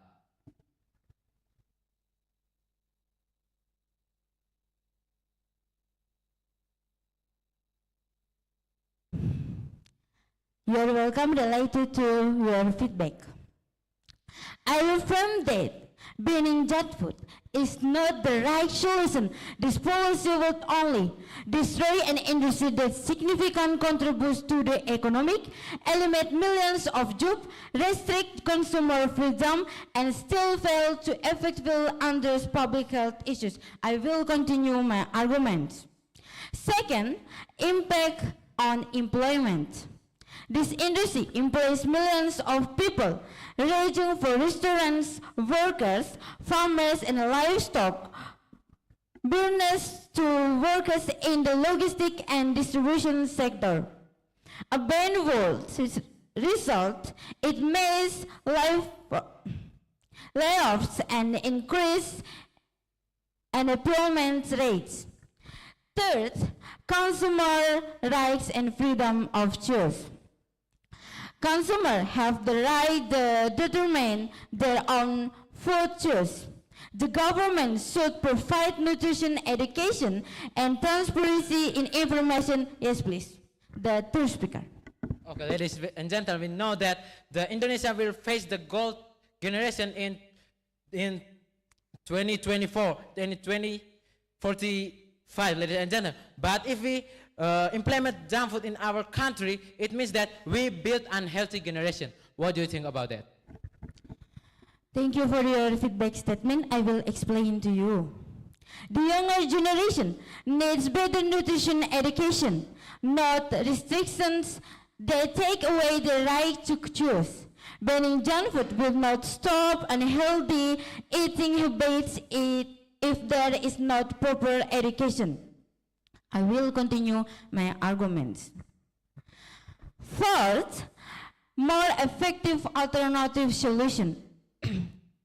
Stricter regulation regarding the national content of junk food. More extensive nutrition education campaigns to help people make healthier choices.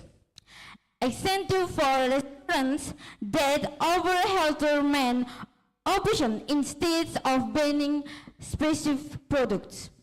We would also like to refer some arguments presented by opposition team. First, the opposition argues that fast foods, yes please. I need your opinion about this.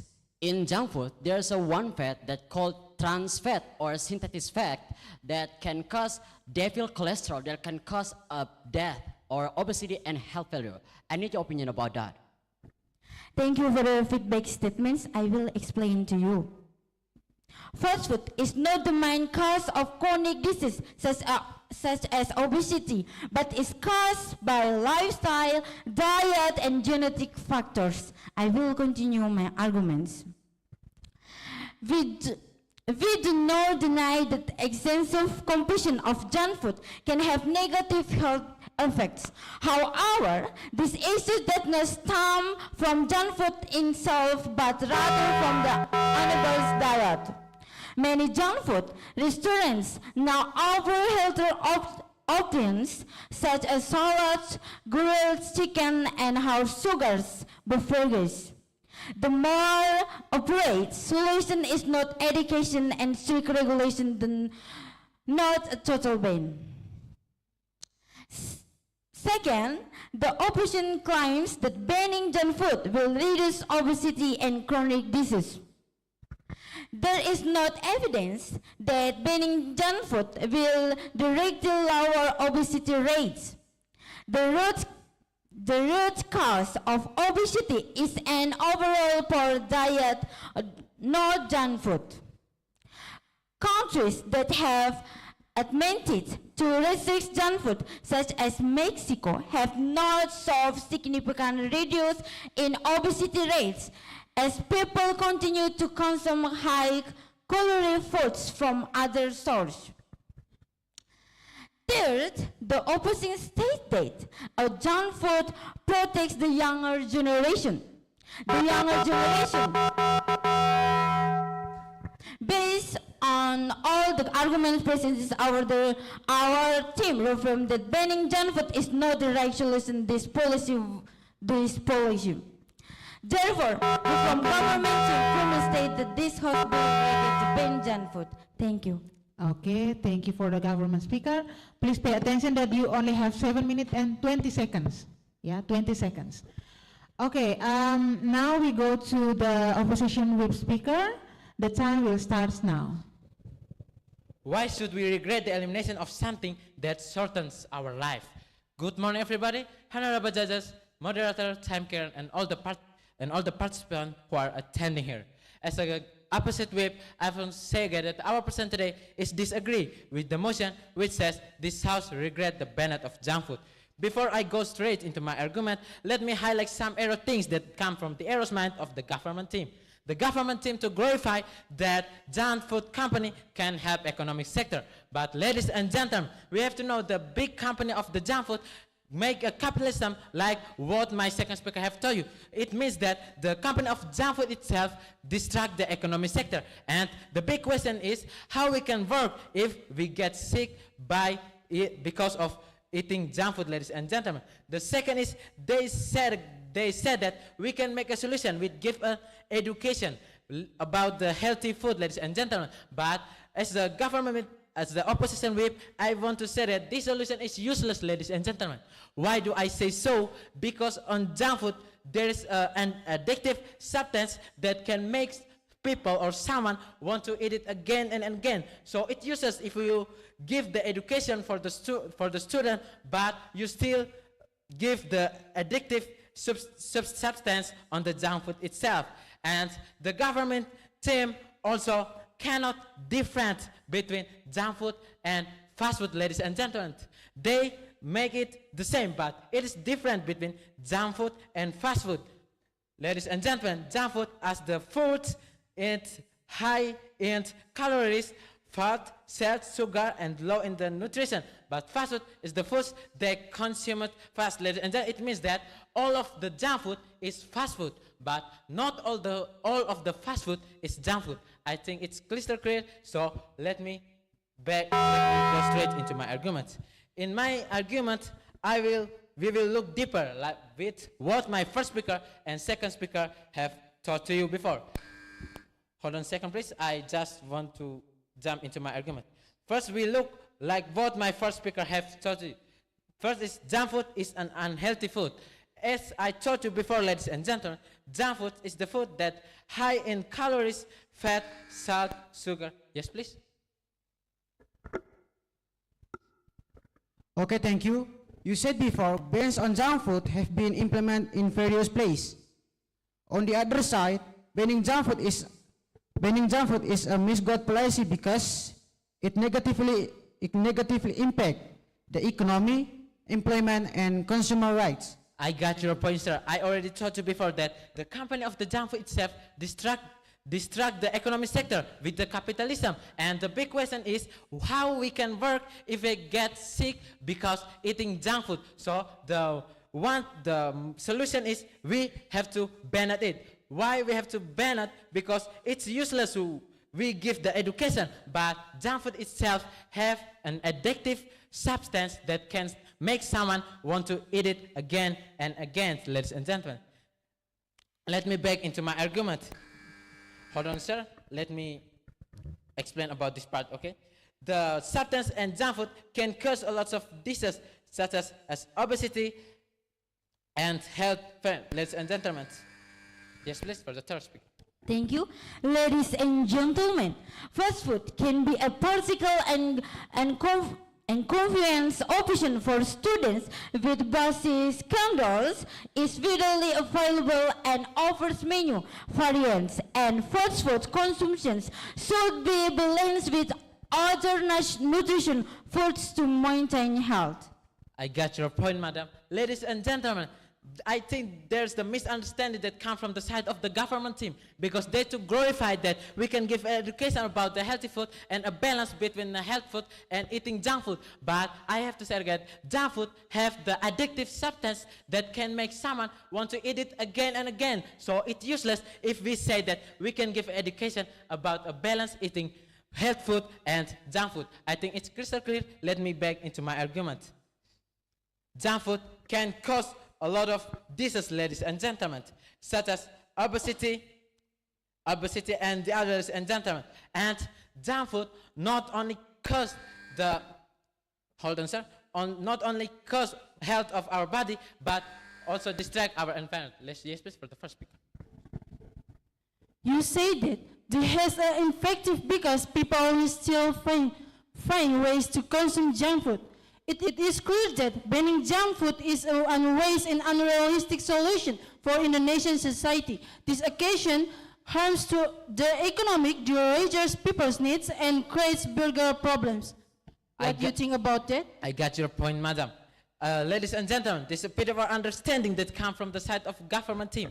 They so glorify that junk food can help economic sector, but I already explained to us that junk food itself distract the economic sector with the capitalism that done by the big company of the junk food itself, and they to glorify that we can make an education to eat a balance between healthy food and eat junk food, ladies and gentlemen. But I already explained that in junk food there is addictive substance that can make someone want to eat it again and again. So it's useless if you give the education for the people, but it's addictive substance still on the junk food. So let me back into my argument.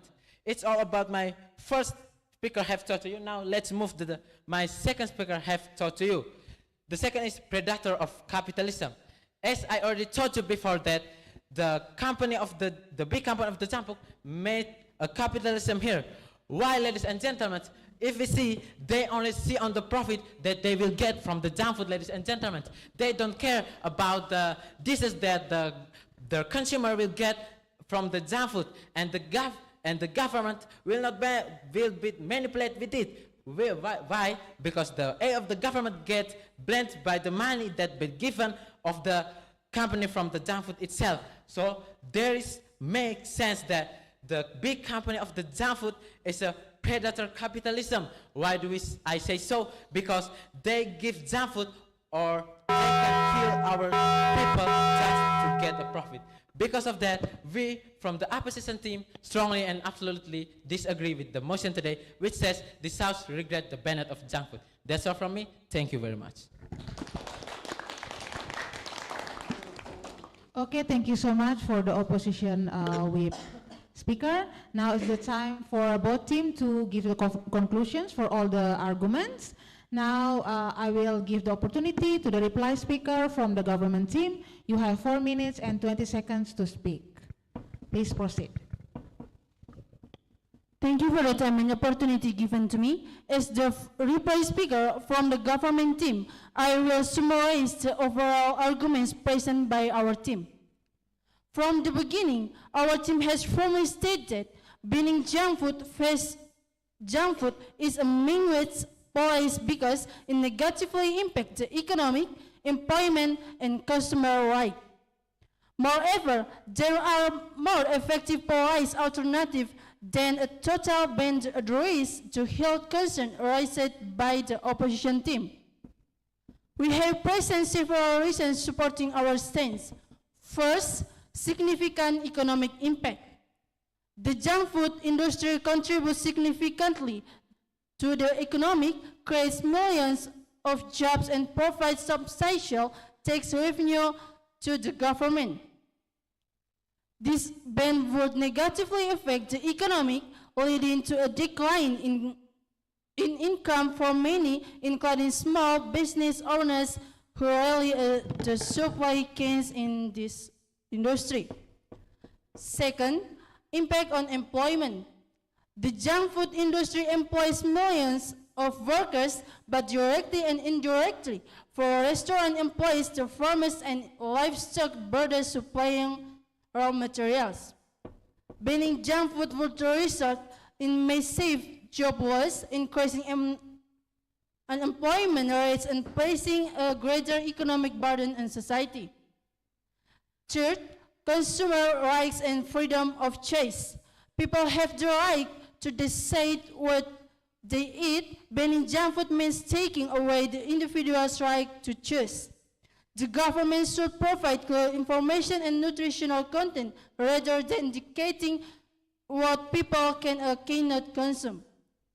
Third, more effective alternative solution. Instead of banning, the government can enforce strict regulation and nutritional content and transparent labeling policies. Nutrition education should be strengthened so that people can make better decisions about their diets. In fact, can be given to the junk food industry that offers healthier options. Based on all the arguments present, our team once again asserted banning junk food is not the right policy. Instead, this policy would cause greater negative effects such as, first, hindering economic growth and harming various interest sectors. Second, increasing employment by omitting millions of jobs. Third, violating consumer rights to make their own food choice. And the last, fail to effectively address health issues as it does not take the root cause of unhealthy eating habits. Therefore, we from the government team firmly state that this House should reject the ban of junk food. And the honorable judges, we urge you to avoid that our arguments are superior and we differ to win this debate. Thank you.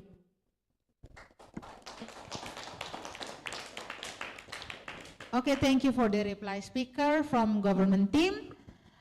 For the reply speaker from the opposition team, please start to summarize your arguments. We ban it, not just ban it, but with the preparation for better future and health generation. Good morning, the honorable judges and all the attendants here. Me, as a reply speaker of opposition team, would like to state that we totally disagree with our motion today, which says this House regrets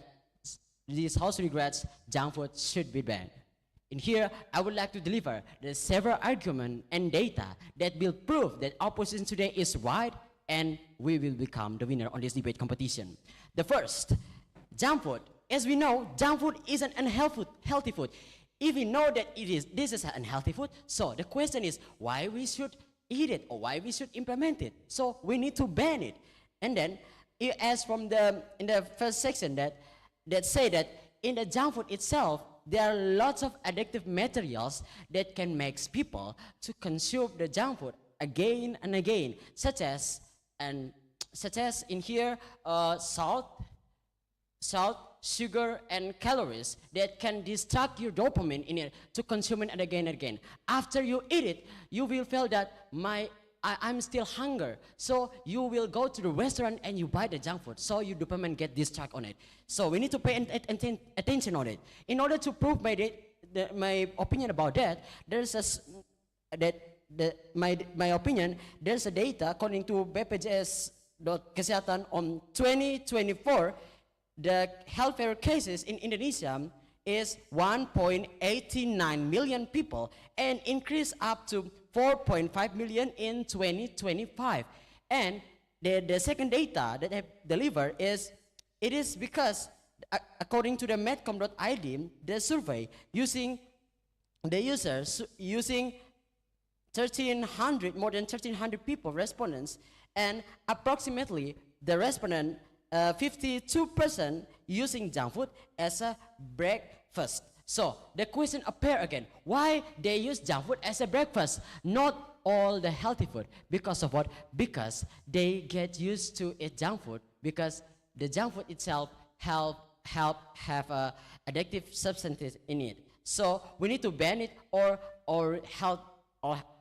we will experience health disorders. And the second is capitalism predatory. So capitalism predatory is a term that describes a system where profit-seeking behavior and don't care about ethical consideration, social welfare, or long-term consequences of economic activity. If the government said that the company also help the economy life, but if we help the economy life, but how do you think about the low or middle scale business that have experienced capitalism by the company itself? They don't get enough revenue. The company exploited the revenue. And then let's take a look at this. If we still implement this junk food, could you imagine? It will also cause an inflation of problem in the future.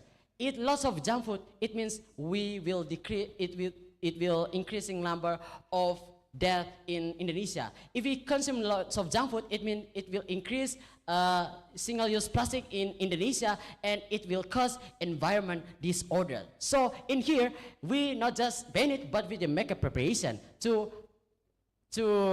to not consuming junk food, but we consuming healthy food. So just like take a look at this. In 5 years, their target is there's no junk food. So in the process, these 5 years, we can ban it step by step until in the 5 years in the target, there's no junk food in Indonesia. So the solution is work. So the question is, why we still hesitate to implement this? If we imagine about it, we have a good result in the future. We can make our health generation in the future. So therefore, we from the opposition team still disagree with our motion today that says this junk food should be banned. Thank you. Okay, thank you so much for the reply speaker from the opposition team. That is the end of this performance. Thank you so much for both of the team. Please give them once again a big applause. And for the participants, please go back to your seat.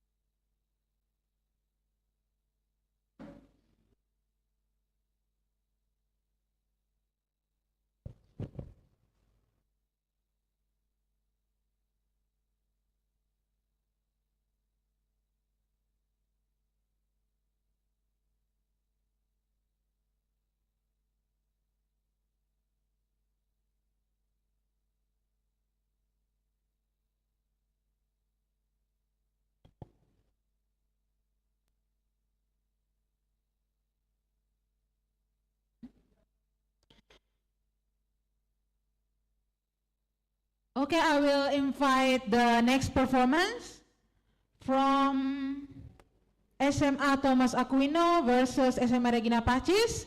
Please enter the debate room and we will start the debating competition.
Okay, ladies and gentlemen, now we will begin with the third performance for this semifinal round.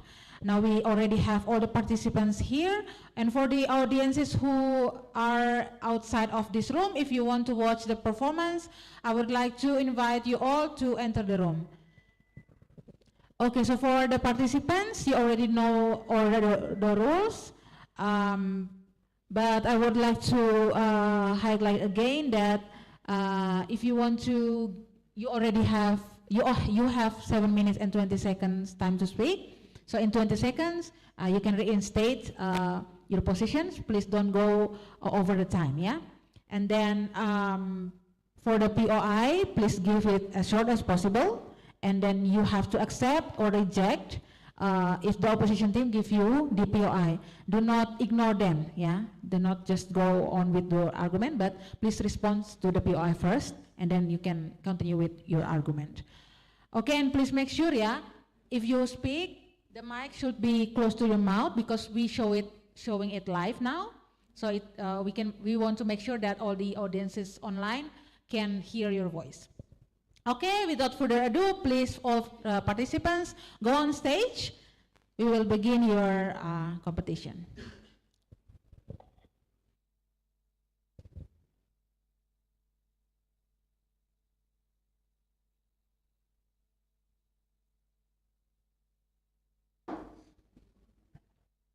Okay, ladies and gentlemen, now we have SMA Thomas Aquino as the opposition team and SMA Regina Paces as a government team. With the motion, this House regret the using of AI applications for students. This House regret the using of AI applications for students. Okay, so ladies and gentlemen, please give them applause to cheer them up. Okay, for the government team, please introduce your team members. Good morning to all of us, the honorable judges, and my beloved partner from the opposition team. Let me introduce myself. My name is Brigita Kanira Oje, and can call me Brigitte, and now I stand as a first speaker from the government team. Hello, I am Marta Juliana Gomena, but you can call me as Arta. I hope we can collaborate more on this place. My name is Kristante Kasari Brata, but you can call me Krista. I hope that we can collaborate together in here. Thank you for your attention. Okay, thank you so much for the government team. Now the time for opposition team. Please introduce your members. Good morning, everyone. Thanks for the time and opportunity given to us. In this time, we would like to introduce our team. We as the opposition team. My name is Dimas. I'm as the first speaker, and my friends. I'm Diana. I'm as the second speaker. And I'm Ersa. I'm the third speaker. Okay, thank you so much for the opposition team. Okay, are you ready? Okay. Now the first chance will be given to the Prime Minister from government team to define your motions and give your arguments. Your time starts now. I'll start my speech in 3, 2, 1. Good morning to all of us, the honorable judges, and our beloved partner from the opposition team. With our motion today is, this House regret the using of AI application for a student. Panels, will you try to implement AI when they are not ready to facing it? You are not facing the education growth, but education lost. Ladies and gentlemen, what is in our status quo right now? In here, the using of AI, ladies and gentlemen, the using AI for the student has been common, especially in the student now era. Why I state like that? Because students now often use AI for doing the assignment, solve math problem, and even writing essay or reports. From the data that we get from Stanford University, in their research, they state that 60% students rely on AI to complete their task without understanding. And what is status quo in Indonesia right now? Ladies and gentlemen, in here, Indonesia student is not ready to face AI. Why I state it like this? Because in Indonesia, there are not digital curricula and well-trained teacher. So Indonesia itself is still struggle with that. So what is the impact that could occur in this process? The honorable judges and our beloved partner from the opposition team. With the things that we have to consider is first, decline critical thinking, decline conceptual understanding, decline academic integrity, And why this thing could happen, ladies and gentlemen? Because the things that they use is mean AI itself is from machine and not from a critical thinking of the student itself. What is the definition of AI first? AI is the artificial intelligence. It's a computer system designed to mimic human abilities in thinking, learning, and making decisions automatically and instantly. And this thing, the things that we must consider as the honorable judges and the opposition team. Yes, please. Okay, sister, you say that the AI is decline the critical thinking, but as we know, the AI can give the students its the room to get the information, so that with the information they get from the AI, it can improve, it can increase their critical thinking. So I need your response about that. If they talk that thank you for your POI. But ladies and gentlemen, if they said about improving critical thinkings, in here we have to know what is the student habits. The student rely on AI because the data that we get from Stanford University, 60% of students rely on AI to doing their task without understanding. It means that they improving their skills or their ability or not. This is the thing that we must consider by the opposition team. Move to my definition then. In here, AI give an automatic and instantly answering. What it means that? It means that, ladies and gentlemen, students could rely on AI. So what kind of application that they use? First is ChatGPT, Photomat, Grammarly, etc. And of course, this is a machine things. No, thank you. Let me finish this part, okay? Burden of proof then. If the opposition team really confident about AI could improving student skill, then they have to prove their argument. First, AI not replacing student ability, but strengthen their ability. Second one is, student is still able to think critically and understand the material deeply and dispute, and AI doesn't dismiss academic integrity or lead them to dependence, intellectual laziness. Yes, please.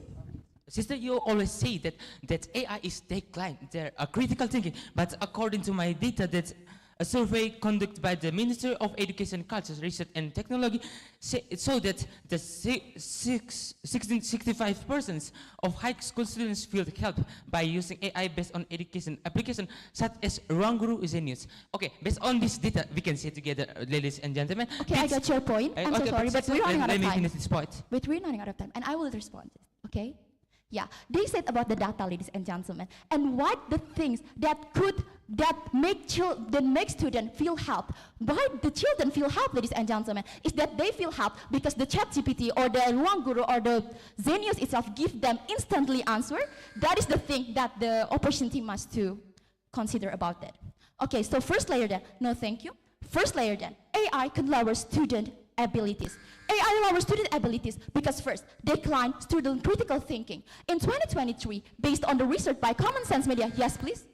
Okay, sister, your knowledge about AI is just like a ChatGPT and DeepSeek, but you don't know the Ruang Guru and Zenius, they also use AI. So that this is a very different between you say that ChatGPT, the Ruang Guru it's use AI to give the tutor for the students, so that it's increase their skills in okay, material. I got your point. But ladies and gentlemen, if we talk about Ruang Guru and Zenius, there are tutor. What it means tutor, ladies and gentlemen, it means that human working on it. But if we talk about AI, it means that we talked about machine that work on it. Ladies and gentlemen, I will continue to my argument that no, thank you. That by this, ladies and gentlemen, they will be increasing the copy and paste thing, which means that students could lose opportunity to develop independent thinking skills. Proved by Stanford and California research stated that 28% students drop critical thinking because choose to complete tasks without understanding it. And the theory of use it or lose it is still organized in this. And this thing was to be considered to the honorable judges and the opposition opposition side itself. So ladies and gentlemen, why we state about use it or lose it? Because that the cognitive ability decline were not actively exercised. And the second one is the urgent thing is 50% teachers find difficult student because AI had generate how human think and over similarly. So that the teacher is totally struggle about how can they make a differences between the students that understand or not. And the second one is the urgent in here that they stated about misconception. Why we go to school, ladies and gentlemen? Because we want to understand about concept. For example, if we talk about physics, it means that we want to talk about gravity, and of course we have to understand about the concept itself. But by AI, we don't even understand about the concept itself. That's all for me, and thank you for your attention. Thank you so much for the Prime Minister from government side. Now we go to the opposition side. Leader opposition team, you have 7 minutes and 20 seconds to speak. Okay, thanks for the time and opportunity given to me. I'm as the first speaker from the government, opposition team, would like to say we are from the opposition team totally disagree with our motion today, which states discuss rigid using of AI application for students. Before I go into our argument why we totally disagree with the motion, I would like to give the definition about AI. AI, or artificial intelligence, is a technology that enables computers and machines to simulate human intelligence, such as learning, decision-making, and problem-solving. AI possesses capabilities that allow computers to identify patterns, make predictions, make decisions, solve problems, translate language, analyze data, and provides recommendation. So, ladies and gentlemen, based on this, we can see together that AI is very useful for the students, especially in their learning process. So, I have some expert opinions about the AI. According to Nugraha Priya Utama, the head of the Artificial Intelligence Center at Bandung Institute of Technology, say that AI plays a crucial role in education by personalizing learning experiences, improving efficiency, increasing accessibility, and creating more engaging learning environments. He expressed this during the ITB talks titled AI for Education, held the West Hall of ITB Ganesha campus on August 2024. Schools today must be leverage emerging technological that facilitates the work of the both teachers and the students. So I would like to give some important point. That's why we totally disagree with our debate motion today. First, the AI is make it easier for students to obtain research. Wait a minute, sister. Second, make students can follow the technological development. Yes, please. Thank you for the time. But actually, what exactly the improving efficiency that you are talking about? But that's in our point that AI is Okay. actually Sister, not the student. I got your point. It's can make it easier. Why I say that like that? Because like this, ladies and gentlemen, and the judges and my friends from the government team, the AI can help the students to find the sums like the material. So that's help the students to get material, and then they have more information about their learning material. So I will continue to my argument, sister. And the first is make it easier for students to obtain research. As we know, AI has a significant made it. Let me finish this part. It's easier for students to obtain information. Yes, please. Okay, you stated that they could search a material about that, but ladies and gentlemen, in here about the data that we got from Harvard University tells that 50% teacher find difficult student to understanding or not because they answer is similar with an AI itself. What do you think about that? Okay, sister, based on your question before, so I can get some point, and then if we want use AI, it's our teachers needs to with the students, and then the students, the teacher is just allowing the students to get the material, not to to their do the assignment. So I will continue to my argument, sister. With the emergence of the technology such as intelligence chatbots, AI powers research engines, and digital learning platforms, students now can access information quickly. Yes, please, sister. So I want you stated that are you guarantee that the student use AI for certain material, not the Yes, search for answering yes. itself? Do you guarantee about that? Please give me the data itself. I, Thank you. I can guarantee this because why? Because when it's the use of AI, it's with the teacher can guarantee the students is just find the material, not do all their assignment. So I will continue to my argument, sister. AI-powered search engines and digital learning platforms. Students now can access information quickly and efficiently. AI can analyze and present data from various reliable sources in a short amount of time. So students no longer need to read in and can understand a single concept. Yes, please, sister. Thank you for the opportunity. Well, the honorable judges, they say that they can guarantee that teacher will not let students to use AI for their daily assignment. But this is really unbelievable because from what we see from our fact right now, there is so many students that still using for their assignment and they just get instant answer. They didn't understand what is their answer that they're due. Okay, sister. So that's the solution is not allowing the AI use for students, but we need to make the teachers can guarantee their students is just use the AI forgot some materials, not do all their assignment, sister. So I will continue to my argument. AI. A single concept. This is very helpful, especially for those with limited time or access to physical research, like library books. A survey conducted by the Ministry of Education, Culture, Research and Technology in 2024 showed that the 65% of high school students feel helped by using AI-based education application such as Ruangguru, Zenius. That provides us AI is very helpful. Students to get research with AI capability is very helpful to our education. And second is make students can follow the technology development. Why I said like that, the ladies and gentlemen, because we know in this era AI is many aspects in life. In this era is use the AI. So that's why we need to allow students to use AI.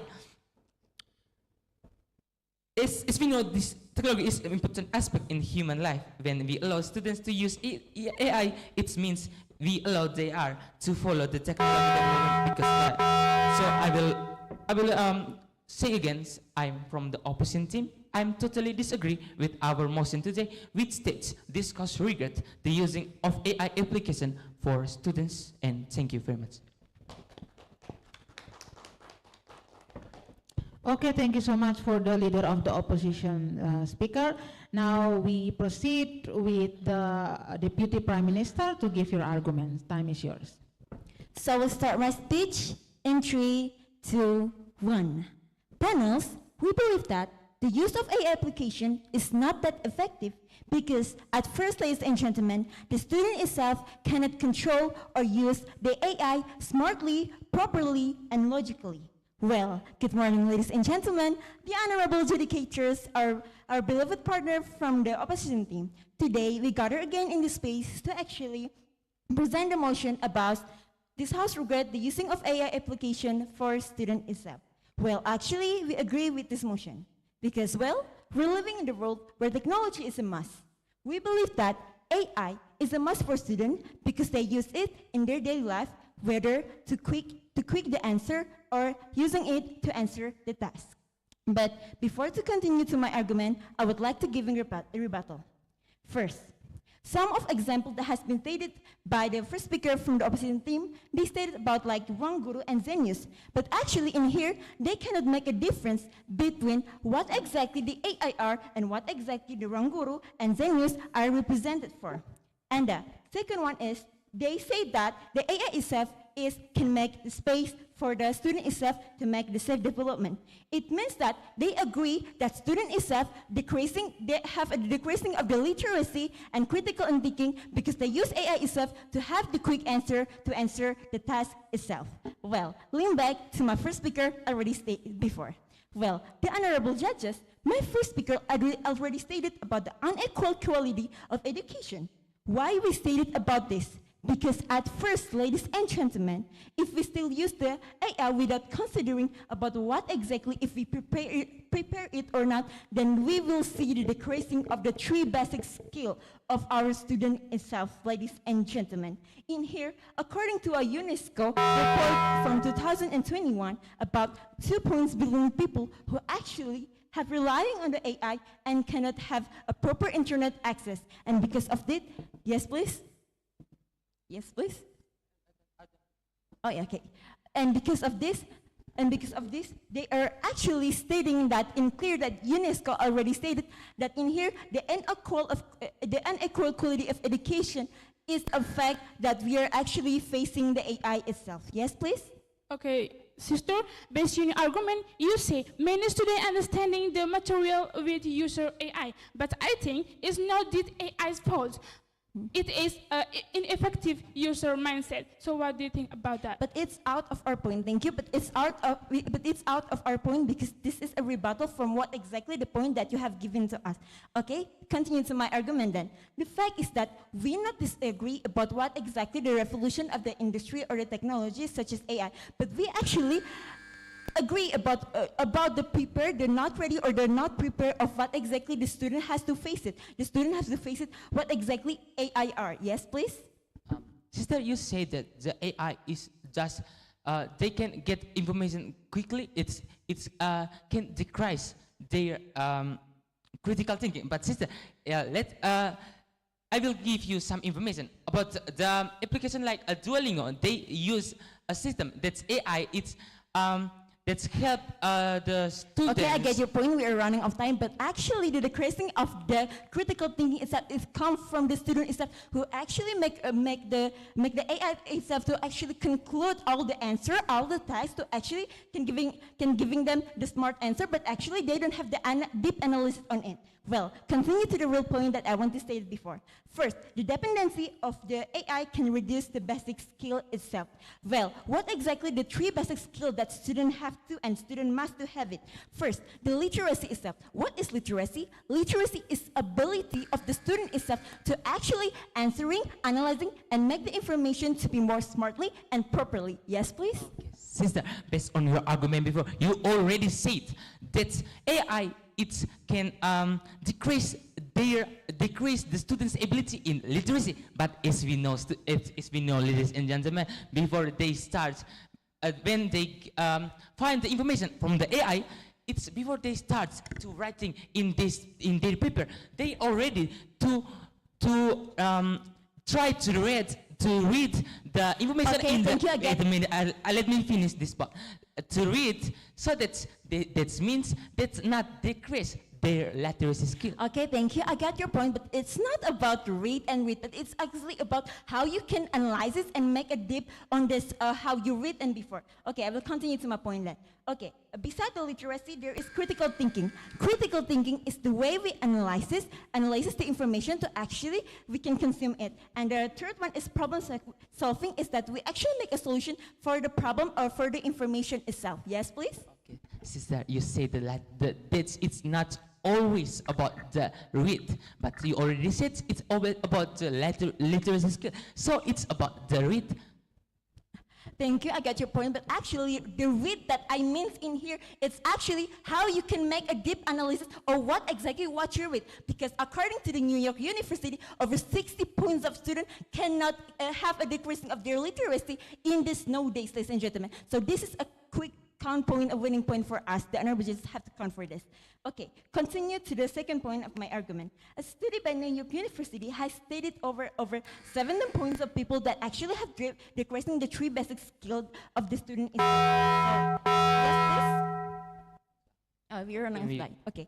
Continue to the third one is the lack of social interaction with the teacher or communication skill. Why we stated that the lack of the communication social skill with the teacher is that because at first, ladies and gentlemen, with this AI, they actually have a decrease in communication with the teacher itself, and they cannot make the teacher itself to actually be the one and only to give the right answer, the deep analysis for them. So that is exactly the winning point for us, because according to the University of UC Berkeley, it has stated that many of the students itself, over 70% of point, that actually make the student itself cannot make a well communication skill with the teacher itself. So actually, at the end of the day, we already stated that in here, AI itself, we're not prepared of it because we have to prepare about what exactly we want to think. We have to prepare of these 3 basic skills based on what exactly the solution that we want to offer is the curriculum AI that has been stated by Gilbert Rockabuming on this November in this May 2024. So actually, I proudly stand as the first. Thank you. Okay, thank you so much for the Deputy Prime Minister.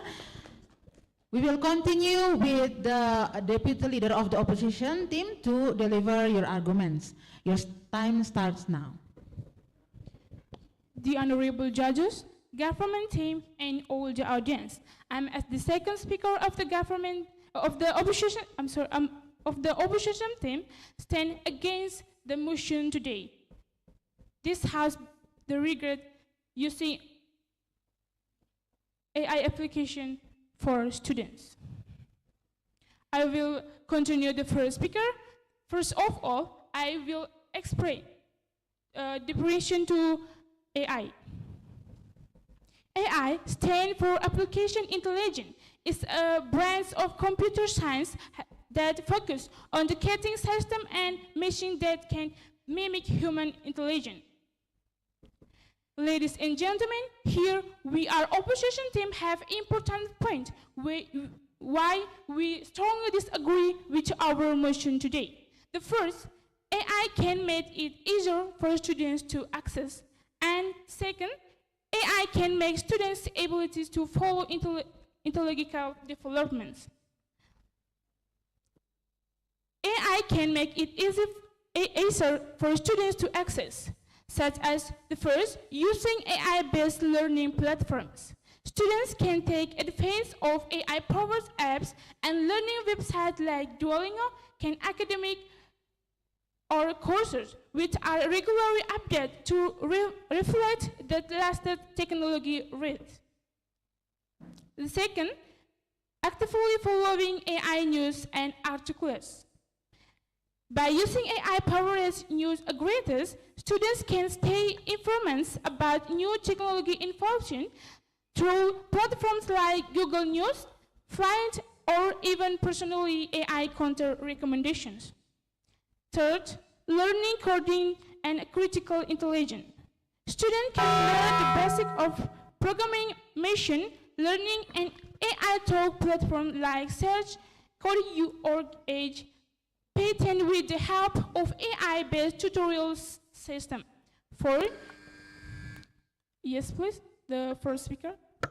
Okay, you said that Duolingo as your AI. But ladies and gentlemen, in here we have to know that Duolingo itself learned about human behavior and behavior pattern and automatically analyzing data. And in Duolingo itself, they use this thing, ladies and gentlemen. And if the Duolingo talks that their competence is not in the high competence, it means that Duolingo still use the behavior pattern itself. So it means that we're decreasing the deep analysis of the users itself. What do you think about that? Okay, sister, can you replay your question?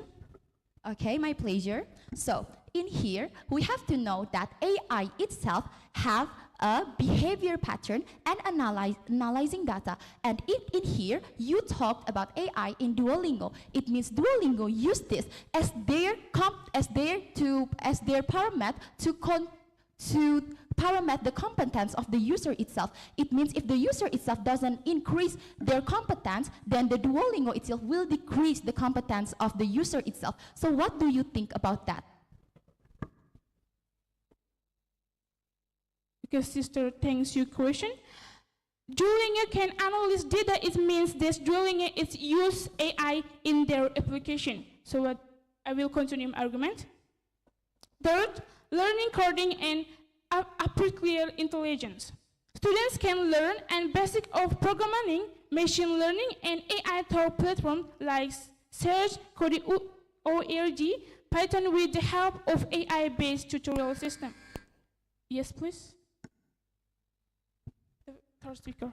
Okay, thank you for the opportunity. Well, ladies and gentlemen, they're talking in their argument that this AI can give some answer, right, for their question that they want to search. But in here, ladies and gentlemen, we know that the government itself give funds to the existence of books. So why do we have to give fund for books if we can use AI? This is nonsense, ladies and gentlemen, because the books itself should be the first source for you for searching those kind of answer, ladies and gentlemen.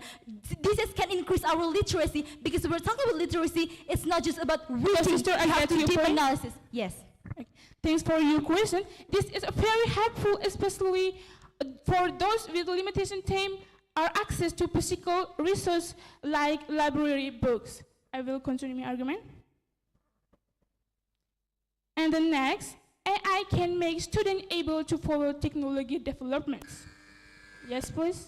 Okay, so you said that AI is very helpful for research itself. And can you guarantee that if we want to talk about research, it means that we have to have that journal inside of research. And that can you guarantee that AI could serve the journal that could support our research itself?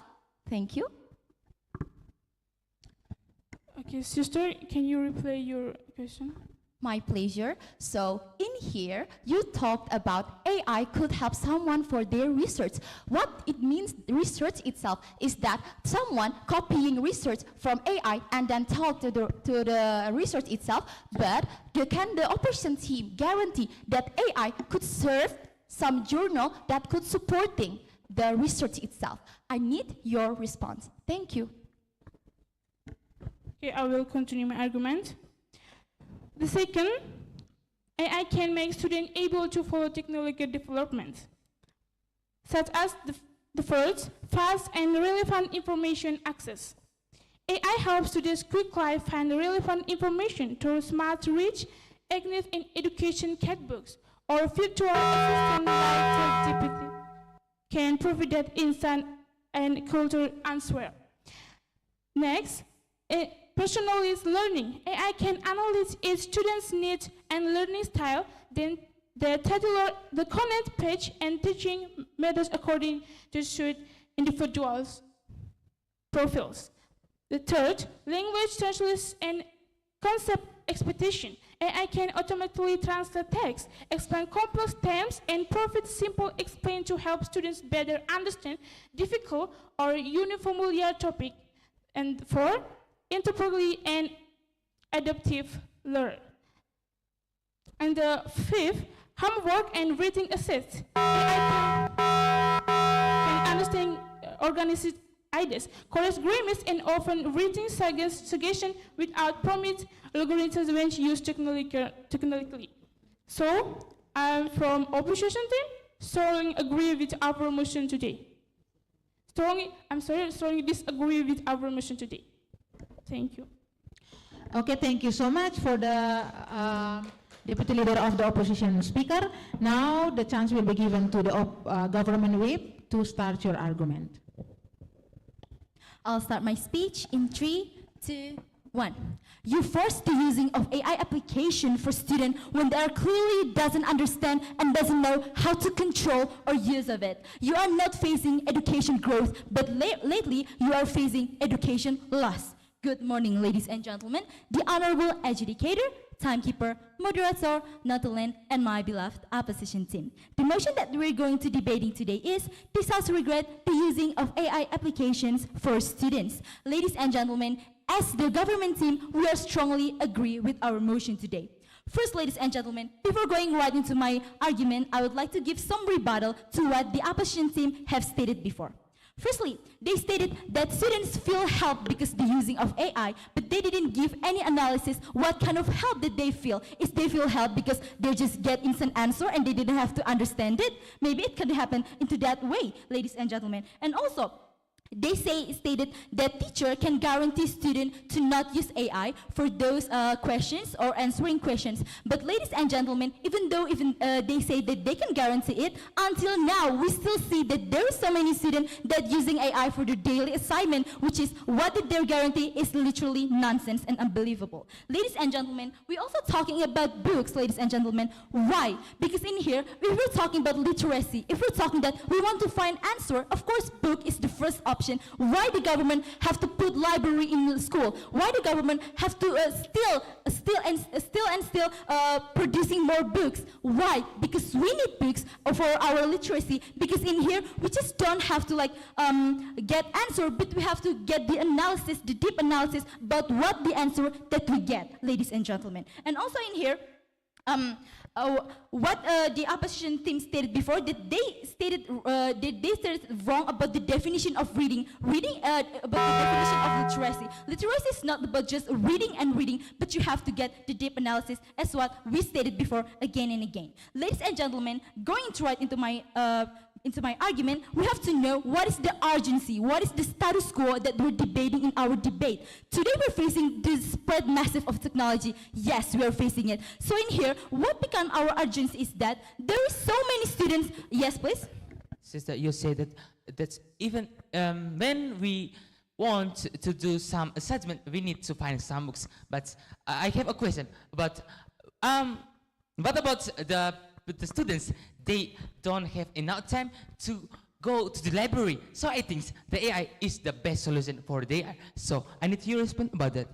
But ladies and gentlemen, the problem is that even though they want they didn't have enough time, they search for instant answer that they didn't even understand, and that is why they're choosing AI. But ladies and gentlemen, if they want to get the understandable question, they want to understand and want to get the critical thinking, of course they're searching for books, not AI, ladies and gentlemen. Okay, so in here, I will continue with my argument. So in here, the argument is that many students still using AI for their daily activities at school, because they think AI is instant and AI is giving them answer. They don't have to understand it, and this is things that really make them help. Because of why? The existence of AI not making students smartly, but making students lazy, ladies and gentlemen. So in here, how we framing this motion is that we do believe that the existence of technology is needed. No, thank you. Let me finish this part. The existence of technology is needed, but we have to see, are our students ready to face it or not? Because we can see in Indonesia, there is no preparation of the using of AI. This means that the government didn't even think what kind of preparation that they have to put before going or before applying student AI in their daily life. Because if this happens, the student doesn't know how to control it. Yes, please. Okay, sister, based on your second speaker say that AI can handle the communication between the teacher and the students. I don't agree with that argument. Because why? Because AI is just a tool, and this can help the students to get the material, not they change the function of the teachers. So I need your response about that, sister. Well, let me ask you, yes, AI is a tool, and what AI give? Instant answer. Now let me ask you back, if a student want to know some answer, of course they don't have to go to the teacher, because there's AI and you can get instant answer. That is what they search, and that is why we stated then that the access of AI just reducing the communication between teacher and student, because teacher give the analysis, they explain to you, but AI did not explain, they just give answer. So these things can reduce the communication between teacher and students. Okay, so let me continue with my argument. There's two arguments that being stated by the first and my second speaker. No, thank you, let me finish this part. The first speaker stated that AI reducing critical thinking, and my second speaker stated that the other bad impact of the existence of AI. So here, ladies and gentlemen, we know that the existence of AI making students relying too much. Relying, why they have to rely? Because instant answer. And we know that every human instinct, they want an instant answer, not a long answer, ladies and gentlemen. And it's the thing that make our urgency why AI should not be implemented right now, ladies and gentlemen. And also, we have to talking in Indonesia right now. Is there any preparation by the government of the use of AI? No, because there is no preparation.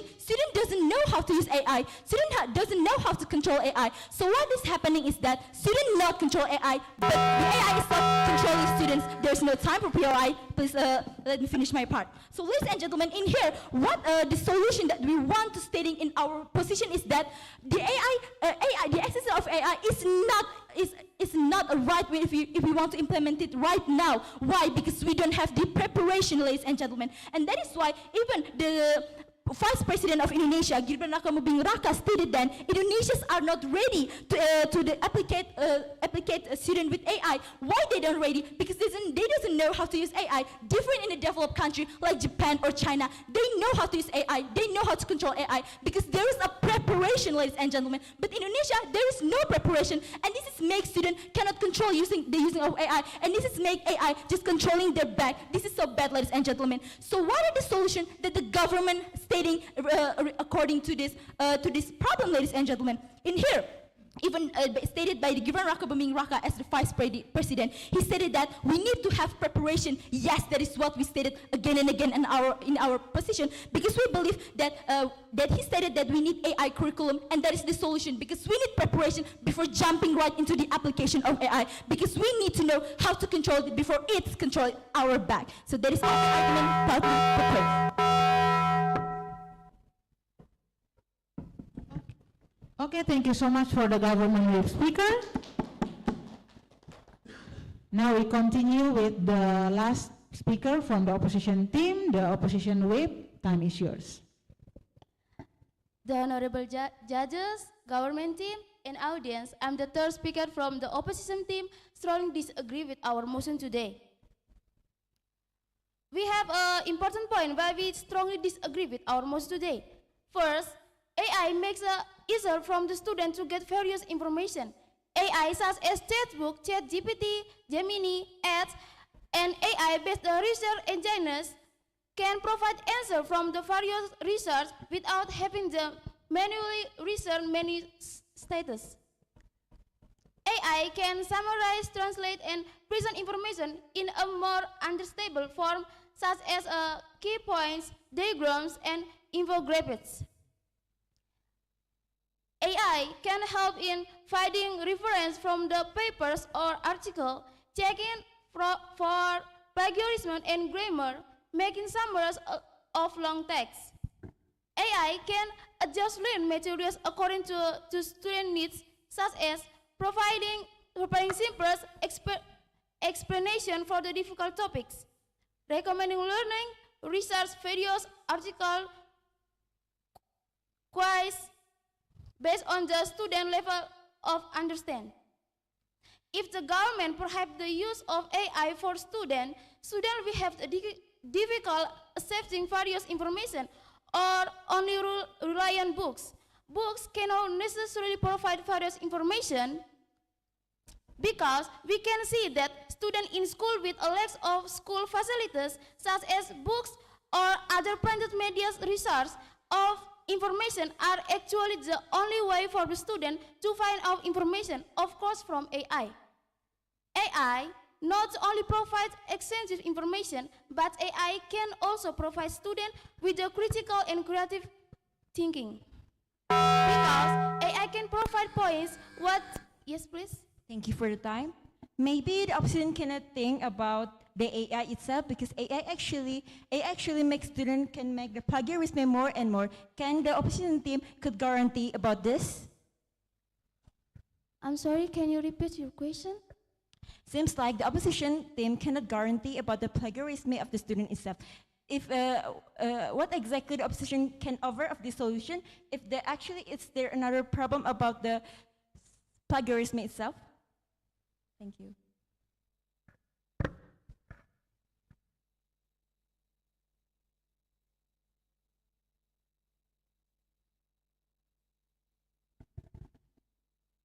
Okay, thank you for your question.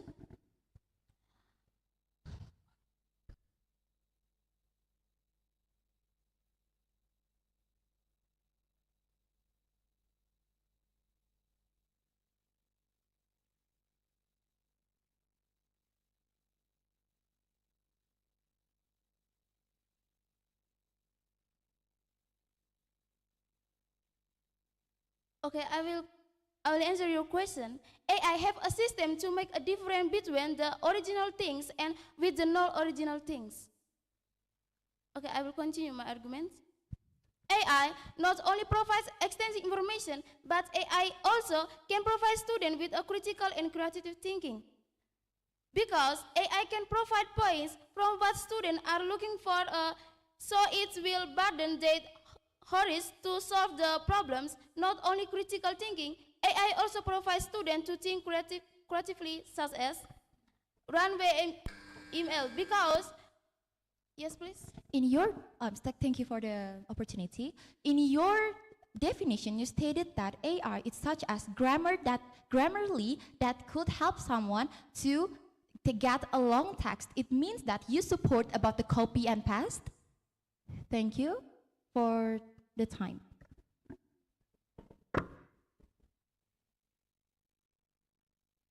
Okay, I will continue my argument. Because in the function for the digital art, video editing and animation, suitable for the multimedia creative and projects. Canva Magic Designs, because it functions as a graphic design that turns student ideas into posters, presentation for or attractive visual infographics. Therefore, also others AI such as projects. Yes, please.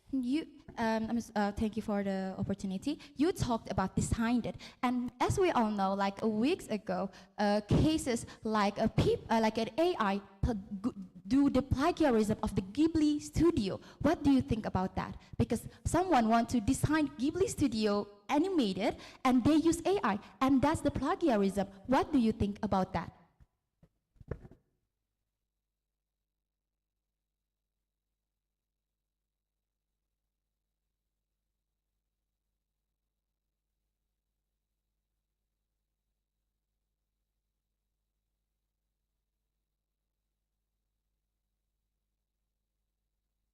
AI also prepares students for digital workplace in the era where 60% of jobs require AI literacy. Banning AI in school is actually detrimental to students. Experience using AI tools from the early age makes them more competitive. Based on the data showing that AI helps personalizing learning, a report from WHO 2022 state that 87% for teachers agreed that AI helps adapt learning material to individual needs of students, especially those with the different learning styles. AI can also help develop student creative thinking skills. With AI based on the tools, students can brainstorm and explore new ideas. For example, AI application can provide suggestions and inspiration for its project, creative writing, and designs.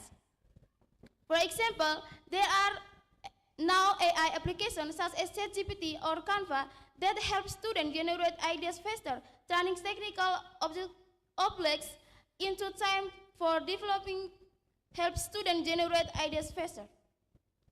It's like having a personal assistant that frees up the mind to focus on innovation. This encourages students to think outside the box and develop their imagination.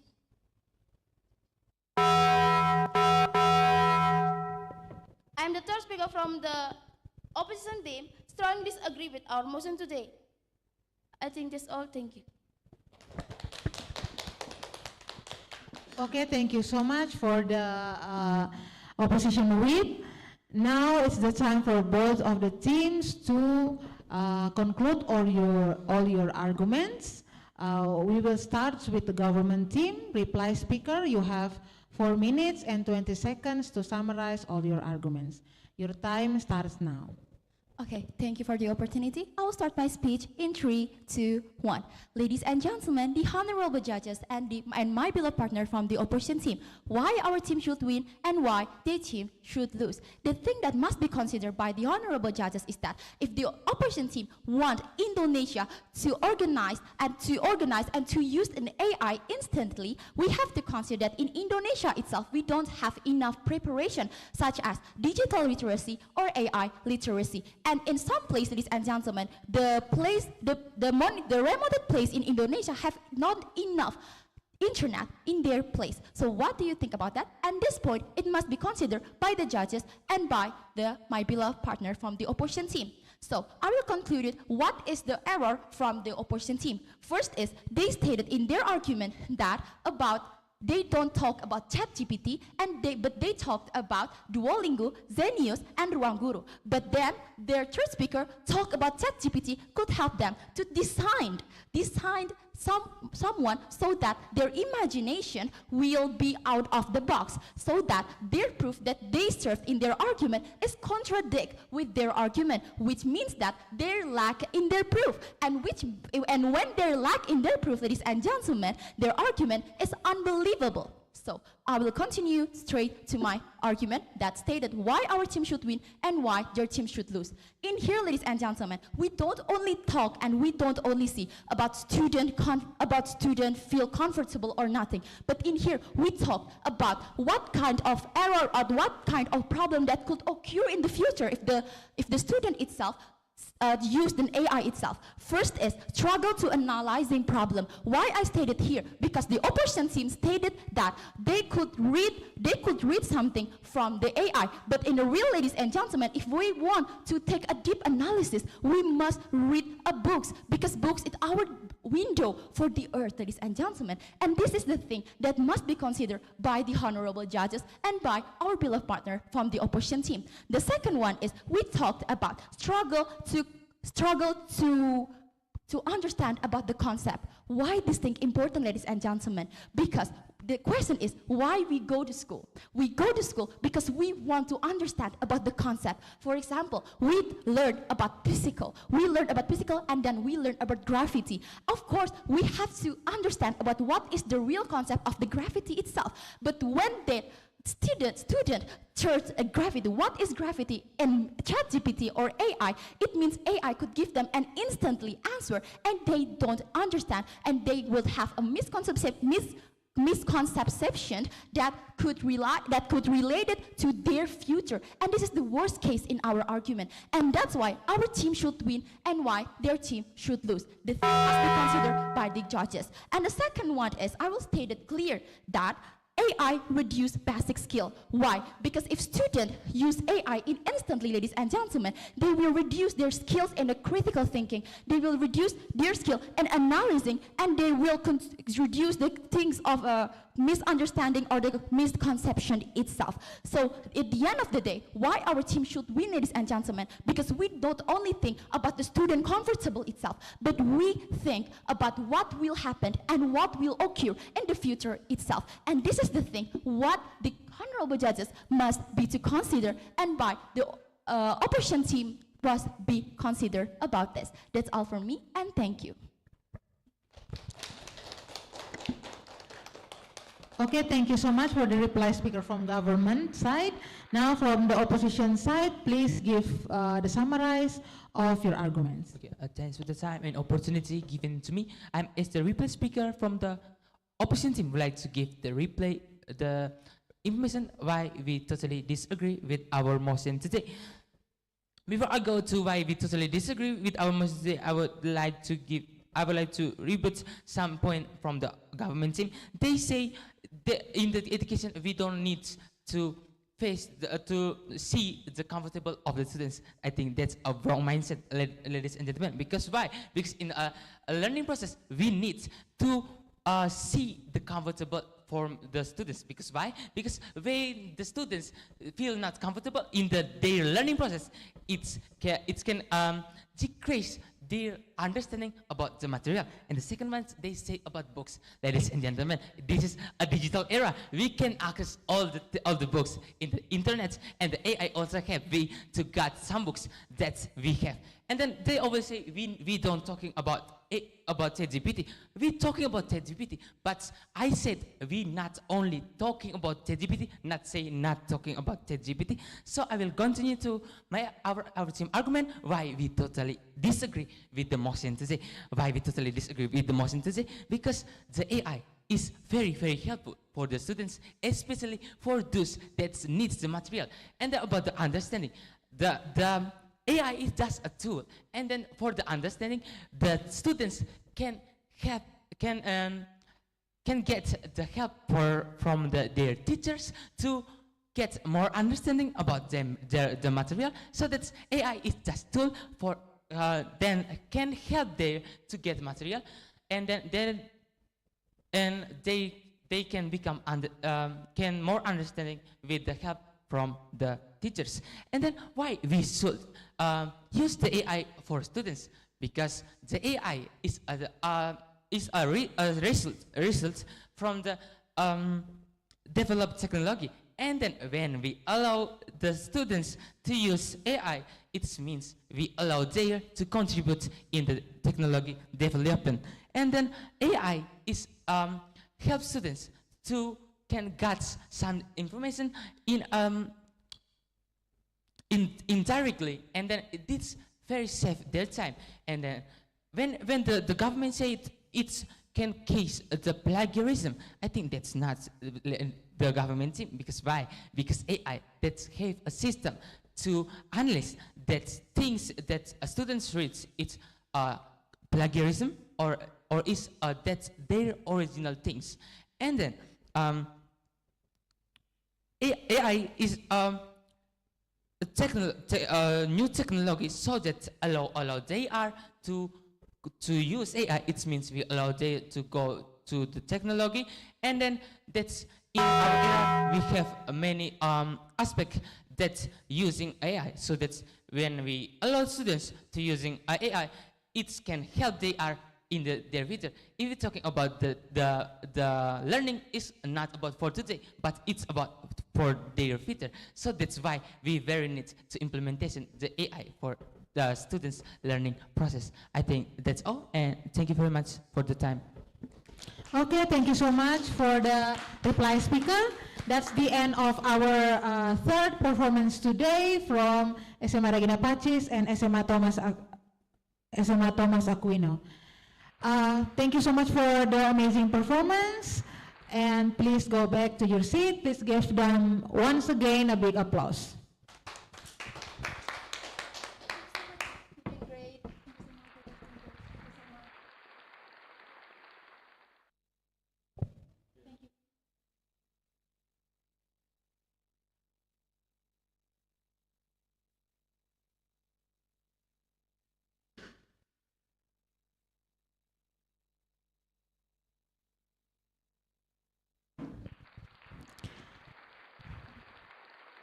Okay, in about 3 minutes, we will continue with the last performance today for semifinal round.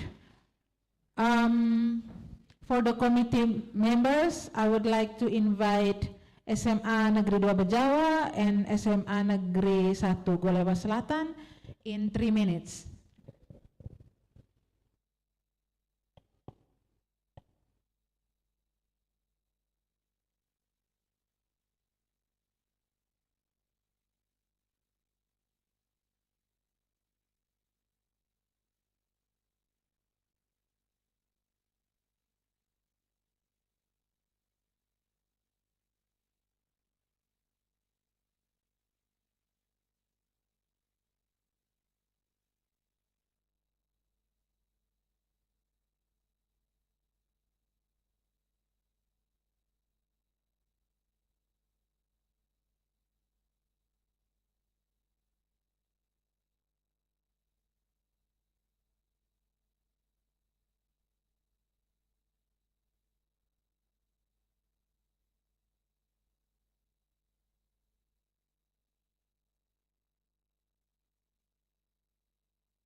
Okay, once again, good afternoon, ladies and gentlemen, all the audiences, the adjudicators, and the timekeeper. Now we will continue with the last performance for our semifinal round. And once again, I would like to invite the audiences, ladies and gentlemen, who are already outside the building or the room. If you want to watch the performance, please enter the room so we can begin the competitions. Hello, good afternoon for the participants. Thank you so much for coming. I'm sure that you already understand all the rules, yeah? Please stick to the rules and please pay attention that for all the POIs that you've been given, you have to refuse or you have to accept it, yeah? There are some mistakes that the participants made, I think, 2 days ago when they did not respond the POI. So if you want to accept, you say yes, please. If you don't want to accept, you say no, yeah? Okay, I think without wasting too much time, please go to the stage and take your position.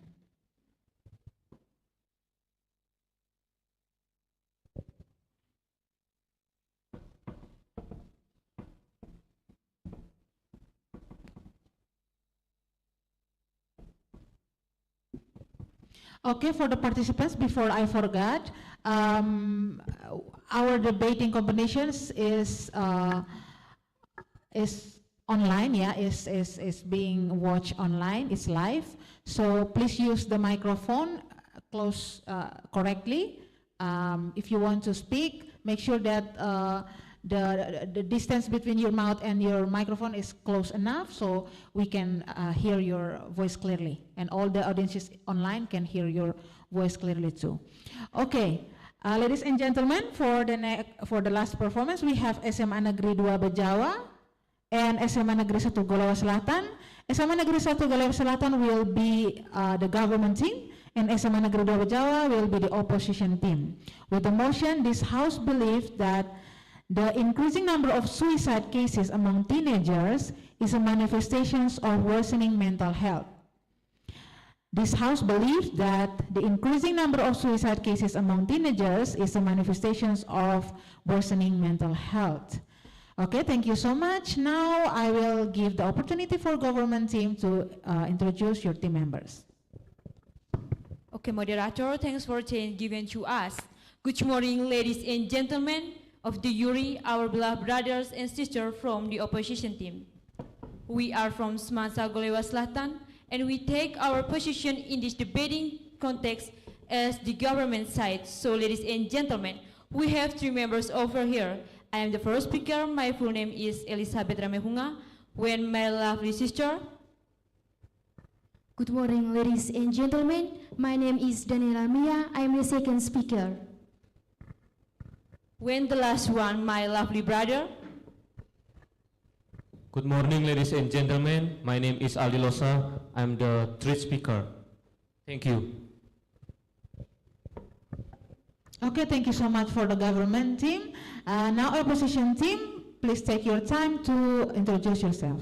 Good afternoon, ladies and gentlemen, the moderators, timekeepers, the judges, also my beloved friend from the government team. Today, we as the opposition team stand firmly in front of you here to starting our debate. But before we starting our debate, let me introduce myself first and my teammate. I'm Amelia Kasanana Useran, and I'm as the first speaker today with my teammate, Filmon Palma Asang as the second speaker, and Rahel Olivia as the third speaker. That's all, thank you. Okay, thank you so much for the opposition team. Now we will begin our competitions with Prime Minister from the government team. You have 7 minutes and 20 seconds to define your motions and your arguments. Your time will start now. Okay, thanks for the chance given to me, moderator. Good morning, respected ladies and gentlemen of the jury, our beloved brothers and sisters from the opposition team. I stand here as the first speaker from the government team to support our motion today. This House believes that the increasing number of suicide cases among teenagers is a manifestation of worsening mental health. So, ladies and gentlemen, before we go to our debate today, I would like to give to the definition of the motion.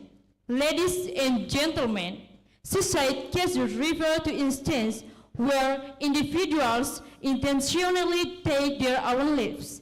The cases are usually documented by medical examiners, law enforcement, or health authorities, and they can occur due to a variety of complex and deeply personal reasons, so mental health disorders, depression, anxiety, bipolar disorder, trauma or abuse, substance abuse, chronic illness or pain, financial or social stress. Ladies and gentlemen, suicide is a serious public health issue and it is preventable. Many countries and organizations work to raise awareness, reduce stigma, and provide support through crisis illness, counseling, and mental health service. Ladies and gentlemen, again, I want to say that the rising rate of suicide among teenagers is not just a tragic statistic, it is a direct reflection of the mental health crisis that is affecting our youth. As we move forward in this debate, I will present several arguments that demonstrate how the increasing number of suicide among teenagers is indeed a manifestation of worsening mental health and why this issue must be addressed with urgency. So, ladies and gentlemen, I want to say more why we do agree with this motion. Ladies and gentlemen, in recent years, the number of teenagers taking their own lives and target no thanks, let me continue my argument. And we can no longer ignore the connection between this alarming trend and the deteriorating mental health of our younger population. Ladies and gentlemen, yes, your chance, please. Yes, please, the first speaker. Okay, ladies and gentlemen, they said that the increasing number of suicide cases is because of the stress. But according to the Holodoc, say that stress is a normal responses body for our situations. So it's not one of the factors that teenagers suicide themselves because the worsening of mental health. Could you please tell me about your opinion about this, young lady? Thank you. Okay, thanks for your chance. Okay, thanks for your question, my partner team from the opposition team. Ladies and gentlemen, and my sister, I would like to answer your question. Ladies and gentlemen, according to the Health World Organization, suicide is the fourth leading cause of death among adults age 15 to 19 worldwide. WHO reports the factors such as depression, anxiety, and high social pressure significantly contribute to the rising suicide rates among teenagers. So let me continue my argument. Yes, please, the second speaker. Okay, so they mentioned before about the increasing of suicide case in our country. It come from the teenagers. It come from the mental health, ladies and gentlemen. So let me tell you something. When the teenager takes their own life because they couldn't afford to stay in schools, that's poverty, ladies and gentlemen. It's not come from mental health itself, ladies and gentlemen. So, okay, thanks for the interruption from the opposition team. I will clarify the interruption after I finish my argument. Ladies and gentlemen, let me go on to my argument. Ladies and gentlemen, it is essential that we acknowledge the factors contributing to the crisis, including the negative impact of social media, academic pressure, lack of mental health resources, and the growing societal stigma surrounding mental health. Ladies and gentlemen, this crisis is a wake-up call, and we must act swiftly to let me continue my argument. Reserve the emerging trajectory of teenage mental health. Ladies and gentlemen, here are some arguments that support our position in this debating context. The first point is of the impact of social media on mental health. Ladies and gentlemen, yes, please, the first speaker. Okay, ladies and gentlemen, if we want to say that we have a mental health, we have to consultation to the doctor first. We cannot self-diagnose ourselves that we have a mental health. Could you please tell me about your opinion? Thank you. Okay, thanks for your question, my partner from the opposition team. I will answer your question. Ladies and gentlemen, one of the most significant contributors to the deterioration of teenage mental health is the pervasive influence of social media.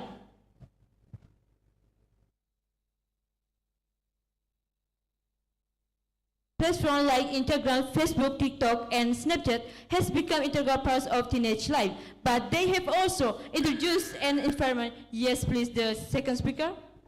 Okay, so they mentioned about the social media, it can impact for the teenager mental health, ladies and gentlemen. But in here, I want to tell you something, ladies and gentlemen. So the social media can give the sort of support for many teenagers, ladies and gentlemen. Because of what? Because in social media, they can find communities, relatable experience, even free therapy research online, ladies and gentlemen. So I need your opinion about this one, young lady.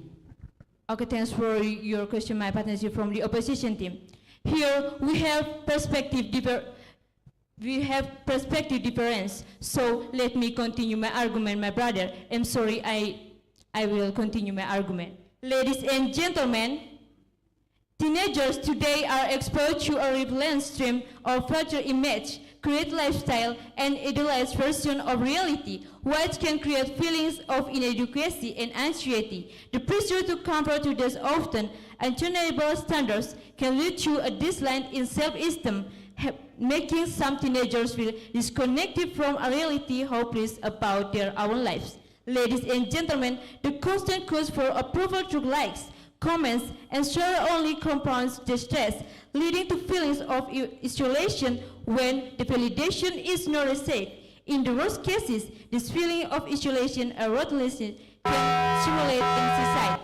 Ladies and gentlemen, research found that excessive social media use is linked to higher rates of depression and anxiety among teenagers, both of which are significant risk factors of society. Ladies and gentlemen, finally, I want to tell you, in this debating context, we really do agree with this motion. That's all, and thank you. Good morning, good afternoon. Okay, thank you so much for the Prime Minister. Now we will continue with the leader of the opposition's team. The time is yours. Good afternoon, ladies and gentlemen, the moderators, the judges, and my beloved friend from the government team. Today, we are here to talk about something really serious about our motion today, that this House believes that the increasing number of suicide cases among teenagers is a manifestation of worsening mental health. Me and my teammates believe that it totally has no relevance between mental health and this increasing number of the suicide cases among teenagers. And I have two variables in here. The first thing is the definitions of stress, and the second is the definitions of mental health. According to the Holodoc, stress is a normal responses body for our situations. And the second thing is mental health conditions can change emotions, behavior, mindset, and the influence of culture and social, ladies and gentlemen. The suicide among teenagers has no related or irrelevant to the mental health. The reason why a lot of teenagers suicide themselves is because the first thing is promiscuity. Promiscuity among teenagers has become one of the reasons teenagers commit for suicide. According to the Compass.com, over 31% of teenagers in East Nusa Tenggara has been exposed by this promiscuity, and many of these teenagers has a premarital pregnancies, and the use of illegal drugs leads them to commit the suicide. The second thing is the role of substance abuse and other risky behavior. Alcohol and drug abuse can exacerbate the existing mental health problems and directly increase the risk of suicide cases, ladies and gentlemen. And other risky behavior may become maladaptive coping mechanism for dealing with emotional distress. An increase in suicide cases may be linked to an increase in the use or the risky behavior among teenagers, which is not always the symptom of a general worsening mental health, but is an interconnected issues. The third is the lack of education in coping with stress. The lack of education may be the factors why a lot of teenagers in Indonesia have suicide themselves, ladies and gentlemen. They don't know how to manage stress, and they don't know how to face the stress can lead them to suicide themselves. And the fourth thing is the influence of culture or social also can be the factors teenagers suicide themselves. If you know, the lip balm trends in the USA, it's basically the trends is about your lip balm when it runs out the challenge is you have to kill yourself, ladies and gentlemen. And it proved that the trends in the USA has been the proof that the suicide cases among teenagers is not always about the mental health, ladies and gentlemen. And the last is the influence of economy. From the low-income family, face to stress and comparing themselves with others and can make them stress and end up their own life. The example cases that I am going to tell to you that is in the USA in the 2019. These cases once viral in USA. That report says 17 years old doing suicide after he consuming alcohol, and according to the Central for Disease Control and Prevention in 2019. So it proved that the suicide cases among teenagers is not always about the worsening of mental health, ladies and gentlemen, but it's about the promiscuity, the lack of educations that teenagers has been faced to do during their stress, ladies and gentlemen. And we cannot self-diagnose ourselves. Yes, please. Thank you, ladies and gentlemen, my dear friends from the opposition team. I see the point, your argument. Say that you do disagree with this motion. Then I have some question that need to be clarified by all of you. My question is, do you not agree that the increasing number of suicide cases among teenagers, such as the 826 cases recorded in 2022 by the Indonesian Ministry of Health, reflect and worsening mental health crisis? Okay, thank you. You see that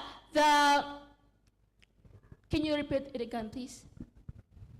Ladies and gentlemen, my question is, do you not agree that the increasing number of suicide cases among teenagers, such as the 826 cases recorded in 2022 by the Indonesian Ministry of Health, reflect and worsening mental health crisis? Okay, thank you. But I have the data from the IDI. It says that 10 until 15% of teenagers have a mental health issues. So the suicide cases caused by mental health is a very small, ladies and gentlemen. And it's not irrelevant because our motion today is about the increasing number of suicide cases. So it proved that the worsening of mental health and suicide cases is so irrelevant to the teenagers for the increasing the number of suicide cases, ladies and gentlemen. And according to the Western Michigan University, yes, please? Okay, thanks for the chance given to me. My sister, if you claim that teenage suicide is caused by factors such as social or family pressure, aren't those factors actually triggers for mental health issues like depression and anxiety? Ladies and gentlemen, it's not always come from the mental health, ladies and gentlemen. If teenagers take their own life because they couldn't afford to stay in school, and that's so poverty, ladies and gentlemen. And a teen from a broken or a low-income family, violent harms ends their life. That's about family dysfunctions and not necessarily a diagnosed mental illness. So we cannot self-diagnose ourselves if we have mental illness or not. Thank you. Okay, so according to the Western Michigan University, 80% of students doing suicide because they never consultations about their problem with the psychiatrist or doctor. And I want to tell you that you have to concern about the tragic rise in a teenage suicide rate in Indonesia. We as an opposition team maintain the suicide cases is not only about mental health. While we are really worried about more teenagers in Indonesia killing themselves, we in Team Contra think it's not just about their mental, ladies and gentlemen.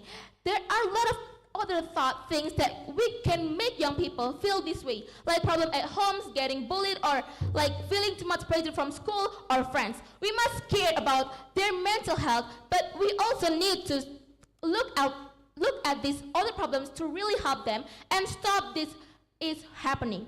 And what we have to do if we were exposed by promiscuity or the lack of education in managing stress and the influence of foreign culture, the first we have to educate about the mental health at schools and the environment. And the second is increasing the access to psychiatrists. Thank you. Okay, thank you so much for the leader of the opposition speaker. Now we will continue with the Deputy Prime Minister to start the argument. Good afternoon, ladies and gentlemen. Okay, thanks for the chance given to me. Respected ladies and gentlemen of the jury, our beloved brother and sister from the opposition team. I stand here as the second speaker from the government team. Ladies and gentlemen, here I I have to point to support our position why we really do agree with this motion. Ladies and gentlemen, the first point is of academic pressure and expectation. Ladies and gentlemen, in addition to social media pressure, academic stress plays a substantial role in the mental health challenge faced by teenagers. The expectation placed on young people to achieve academic excellence have become overwhelming. In many countries, teenagers are required to balance their work, extracurricular activities, and the constant fear of failure in increasingly competitive environment. Ladies and gentlemen, many teenagers will feel wake of their parents' expectation and social pressure to succeed success in school. The relentless pursuit of academic success can result to burnout, anxiety, depression, especially when teenagers struggle to meet those expectations. Some teenagers, particularly to who feel they are not performing at the level expected of them, may feel suicide as a way to escape the enormous pressure they are under. Ladies and gentlemen, teenagers often internalize their struggle. Ironies may not feel they have the necessary outlets to express their emotional distress. The sense of emotional isolation can lead to thoughts of self-harm and suicide.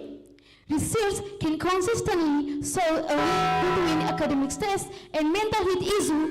Now thanks, let me continue my argument. Depression and suicidal ideation among teenagers. Ladies and gentlemen, the second point is of lack of mental health support and resources. Yes, please, the second speaker. Okay, so they always continued about when about stress is kind from the mental health, ladies and gentlemen. But we need to know that the mental health is different with the stress, ladies and gentlemen. So the all people in this world is have a stress, ladies and gentlemen. So it's not a mental health, ladies and gentlemen. Mental health is higher level of stress, ladies and gentlemen. So it's not a stress. So I need your opinion about this, madam. Okay, thanks for the interruption, my brother. I see the point of the interruption. However, I would like to relate what the increasing number of suicide cases among teenagers is a manifestation of the deteriorating mental health. According to the World Health Organization, suicide is for leading cause of death among adolescent age worldwide. Report is factors such as depression, anxiety, and high social pressure significantly contribute to social. Yes, please, the second speaker. Okay, so they always continued about when the students kill them, when the teenager kill themselves because of mental health, ladies and gentlemen. So in here, I want to tell you something, ladies and gentlemen. Cases suicide cause mental health. 70% for age, it's 26. Under 36%, 36 age, ladies and gentlemen. So its age is not teenagers. So I need your opinion about this, madam. Okay, thanks. Okay, my partner's team from the opposition team, I will try answer your question. Ladies and gentlemen, based on the data we found according to WHO 2023, one in adolescent experience mental disorders. CDE 2021, 1 in 4 teenage girls engage in self. No thanks, let me continue my argument. Significant increase since and pandemic. Indonesian Ministry of Health 2023, 5%. Yes, please. The second speak. Yes, please, Devans. Ladies and gentlemen, the government team said that the worsening mental health is because the academic pressure that can cause stress. But the academic pressure that caused by stress is not only happen because the worsening mental health, ladies and gentlemen. It's because they didn't know how to face the stress and they didn't know how to managing the stress, ladies and gentlemen. So I need your opinion about this, young lady. Thank you. Thanks for the interruption from the government team. I will clarify the interruption after I finish my argument. Let me continue my argument. Ladies and gentlemen, many teenagers do not seek help due to stigma surrounding mental health. Society still places a significant taboo on discussing mental health issues, particularly in young population. Teenagers may feel bad that or misunderstood if they express their struggle, which lead them to suffer in silence. The lack of supportive environment when teenagers can safely discuss their feelings exacerbates of mental health crisis. Ladies and gentlemen, a study by the National... Yes, please. Okay. So, ladies and gentlemen, the second speaker from the government.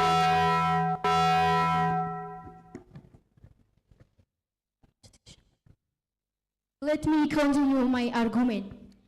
Ladies and gentlemen, a study by the National Institute of Mental Health found that only about 50% of adolescents who experience mental health problems receive the care they need. This gap in access to mental health care, combined with the stigma, makes it even harder to teenagers to receive help that could save their lives. Ladies and gentlemen, in many cases, the pressure that teenagers face at home and in society contribute to the deterioration of their mental health. Family expectation can be a major source of stress, especially when teenagers feel they are not meeting that expectation placed upon them.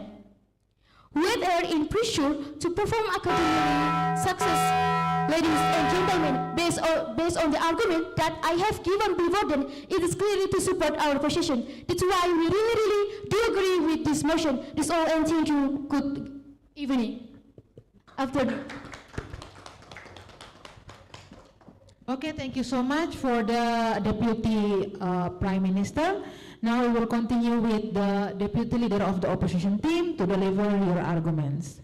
Okay, so good afternoon everyone while attending in here. Me as the second speaker from the opposition team totally really disagree with our motion today that says the increasing number of teenager suicide cases is a manifestation of worsening mental health, ladies and gentlemen. So before going to my argument, I want to rebut some point from the government team. So the government team has contended before about the case of increasing suicide of teenagers come from mental health, ladies and gentlemen. But in here, I must to remind you something, ladies and gentlemen. Please keep in mind that over 85% of past suicide cases were previously unreported, ladies and gentlemen. So we cannot conclude about when the teenager kill themselves, it because the mental health, ladies and gentlemen, because of what? Because not have a clearly data shows talk about the case of suicide for a teenager, it's mental health itself, ladies and gentlemen. And then they talk about stress is kind from mental health, ladies and gentlemen. So in here, I want to tell you something, ladies and gentlemen. Mental health and stress, it's different, ladies and gentlemen. Because of what? Because the all people in the world, the all human in the world have a stress, ladies and gentlemen. And the stress not come from the mental health, ladies and gentlemen. It's a different, ladies and gentlemen. So the stress coming from the economic sector, social and cultural, ladies and gentlemen. So it's not come from the mental health itself, ladies and gentlemen. And then I want to tell you the analogy, ladies and gentlemen. The analogy like this. If your head got the headache, it's not mean your brain's not okay, ladies and gentlemen. It seems like this mental health, ladies and gentlemen. So the older people in the world got the stress, ladies and gentlemen. So the older people not got the mental health, ladies and gentlemen. Because of what? Because from the data that my first speaker talked about mental health, it's mental health can say about mental health when the doctor diagnoses, ladies and gentlemen. So when the doctor diagnoses their mental health, it's not mental health itself, ladies and gentlemen. And then I like to give you some examples, ladies and gentlemen. A teenager takes their own life because they can't afford to stay in schools. Yes, please, from the second speaker.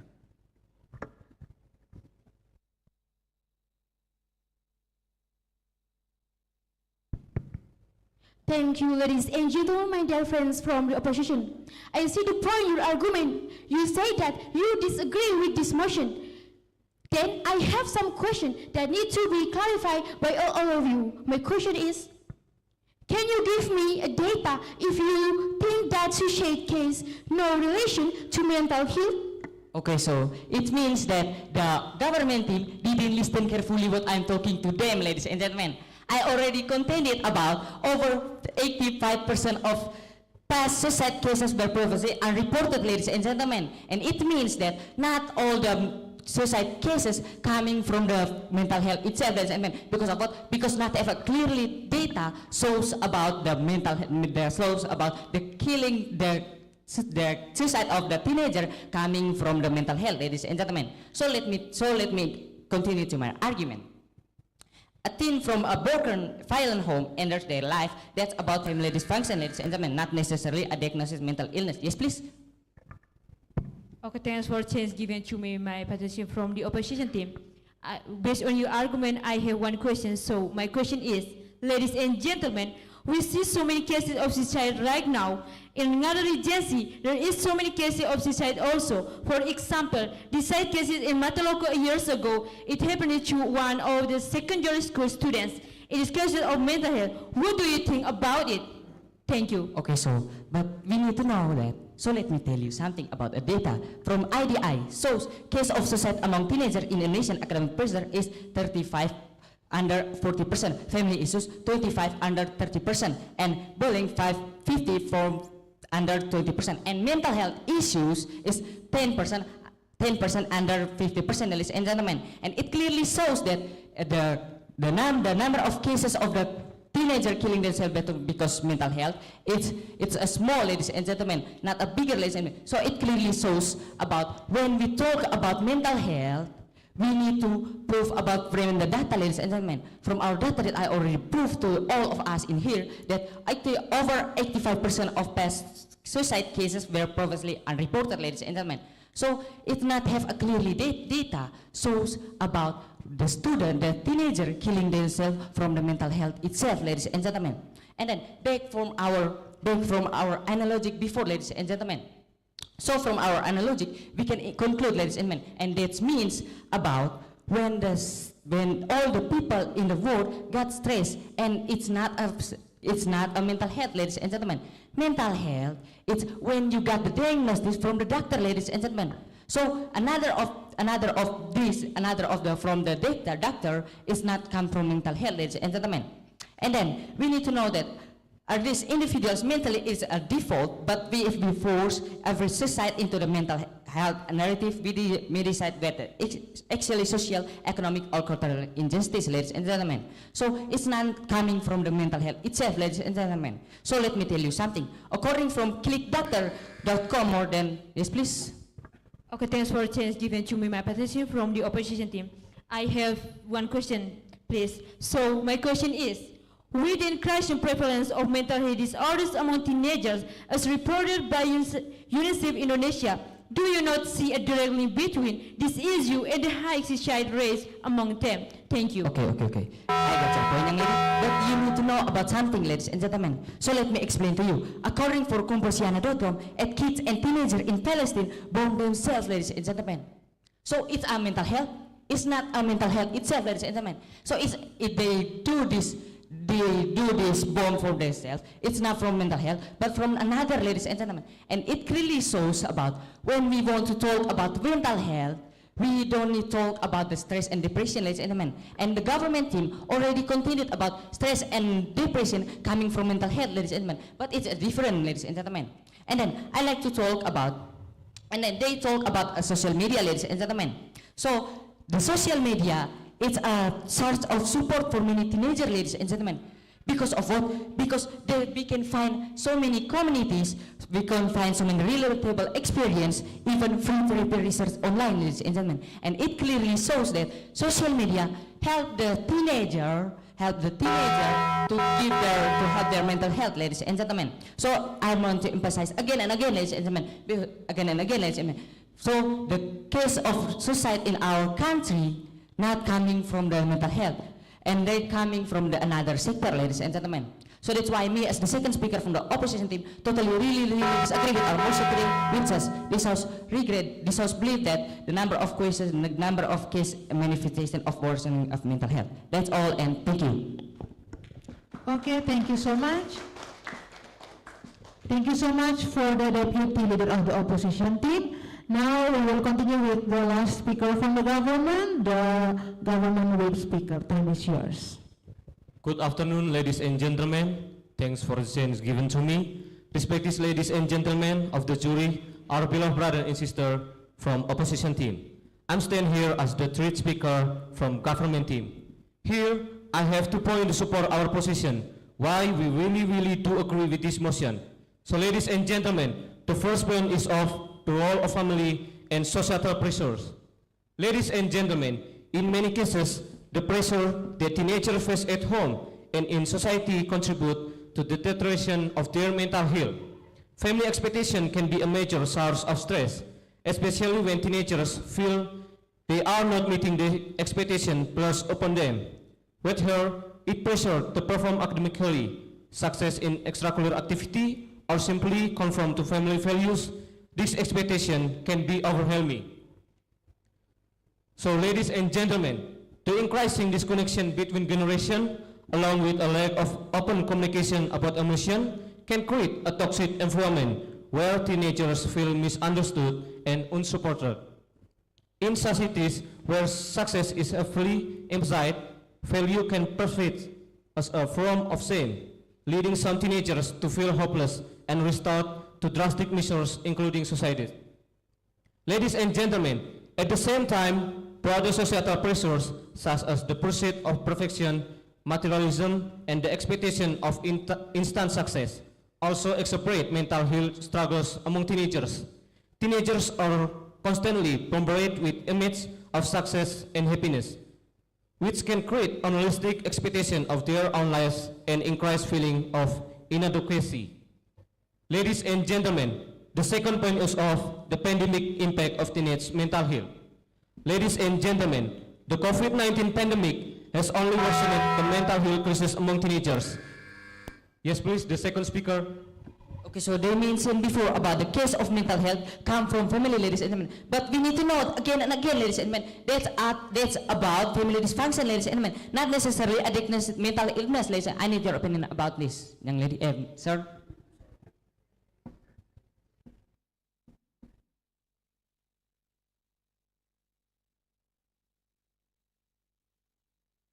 Okay, my brother. Thanks for the interruption, my brother. I see the point of view, interruption. However, I would like to reiterate that the increasing number of suicide cases among teenagers is a manifestation of deteriorating mental health. Let me go on to my argument. Ladies and gentlemen, the loss of routine and social interaction has contributed to higher level of stress and anxiety, which in some cases have led to suicidal thoughts. Ladies and gentlemen, the pandemic has, let me go on to my argument. The pandemic has highlighted the vulnerability of teenagers in the face of mental health challenge, with the disruption of daily life, including school closure, lack of extracurricular activity. Yes, please, the third speaker. Okay, thank you. Your opening said that the rule important why teenagers doing suicide is because stress, ladies and gentlemen. But if we discuss about the stress, everyone can stress, ladies and gentlemen, even if the newborns can stress. So, are you think that the newborns can doing the suicides? Thank you.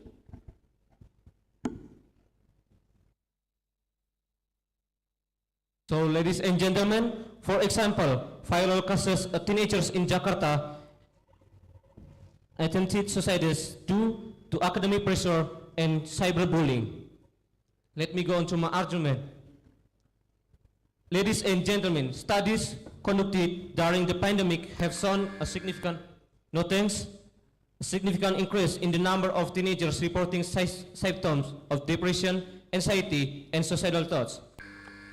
Yes, please. Okay, so you say that academic pressures is a reason why teenagers doing suicide, right? But ladies and gentlemen, the third speaker from the government team totally provide that argument from my team, ladies and gentlemen, because the academic pressures is not the mental health, ladies and gentlemen. And if you feel that academic pressures, that's a make student from the doing suicide because make a mental health. So you know that after disappointments for that academic value, students doing the suicide, not after get a mental health. So what do you think about that, sir? So, thanks for the interruption, my sister. I see the point of view. but we see that society is extraordinary cases, so that it has closer relation to mental health. So let me go on to my argument. Ladies and gentlemen, the increasing number of teenage suicides is a tragic and undeniable reflection. Yes, the first speaker. Okay, ladies and gentlemen, when we are gonna talk about the mental health increasing the number of suicide cases, you have to prove the standard of mental health until someone commits to suicide, right? And unfortunately, till this day, there is no standard, minimum or maximum until someone commits to suicide. Can you explain this, my brother? Thank you.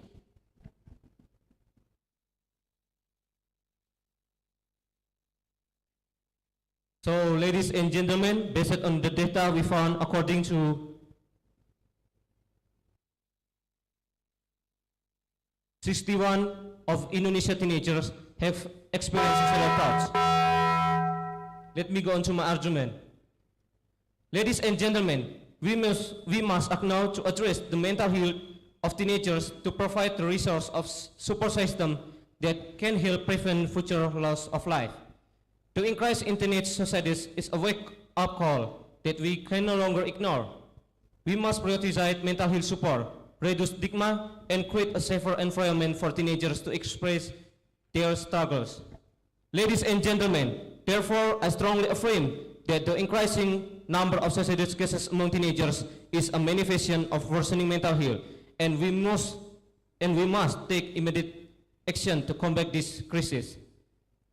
Ladies and gentlemen, based on the data we found according to 2% of adults aged 50 until 24 years suffer from depression according to 2023 Indonesian Health Survey. So ladies and gentlemen, finally, I want to say that we really do agree with this motion. That's all, and thank you. Okay, thank you so much. Now we will continue with the opposition whip speaker. Time is yours. Okay, good morning, ladies and gentlemen.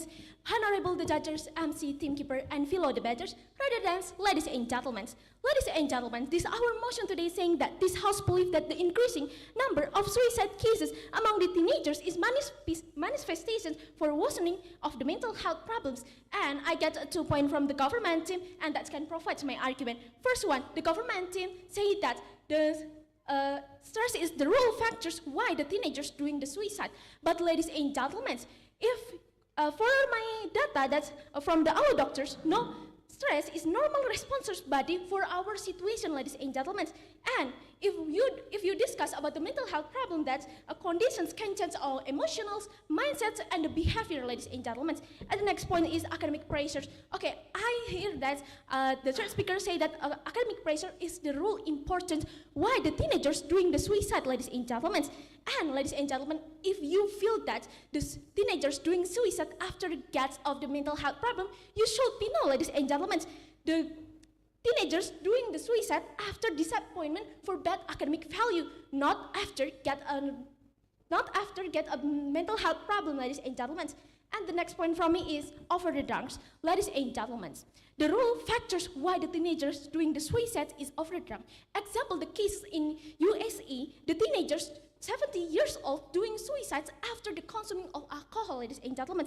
And the Journal of the Lancet Health 2019 from the Harvard University found that some people try suicides, 70% cough at the pressure of life and the hopeless. And ladies and gentlemen, according from my data IDA, the cases suicide because of mental health problems, 70% just for the age, 25 for 30 years old, ladies and gentlemen, and that's not a teenagers. So the next point from me is trends in social media.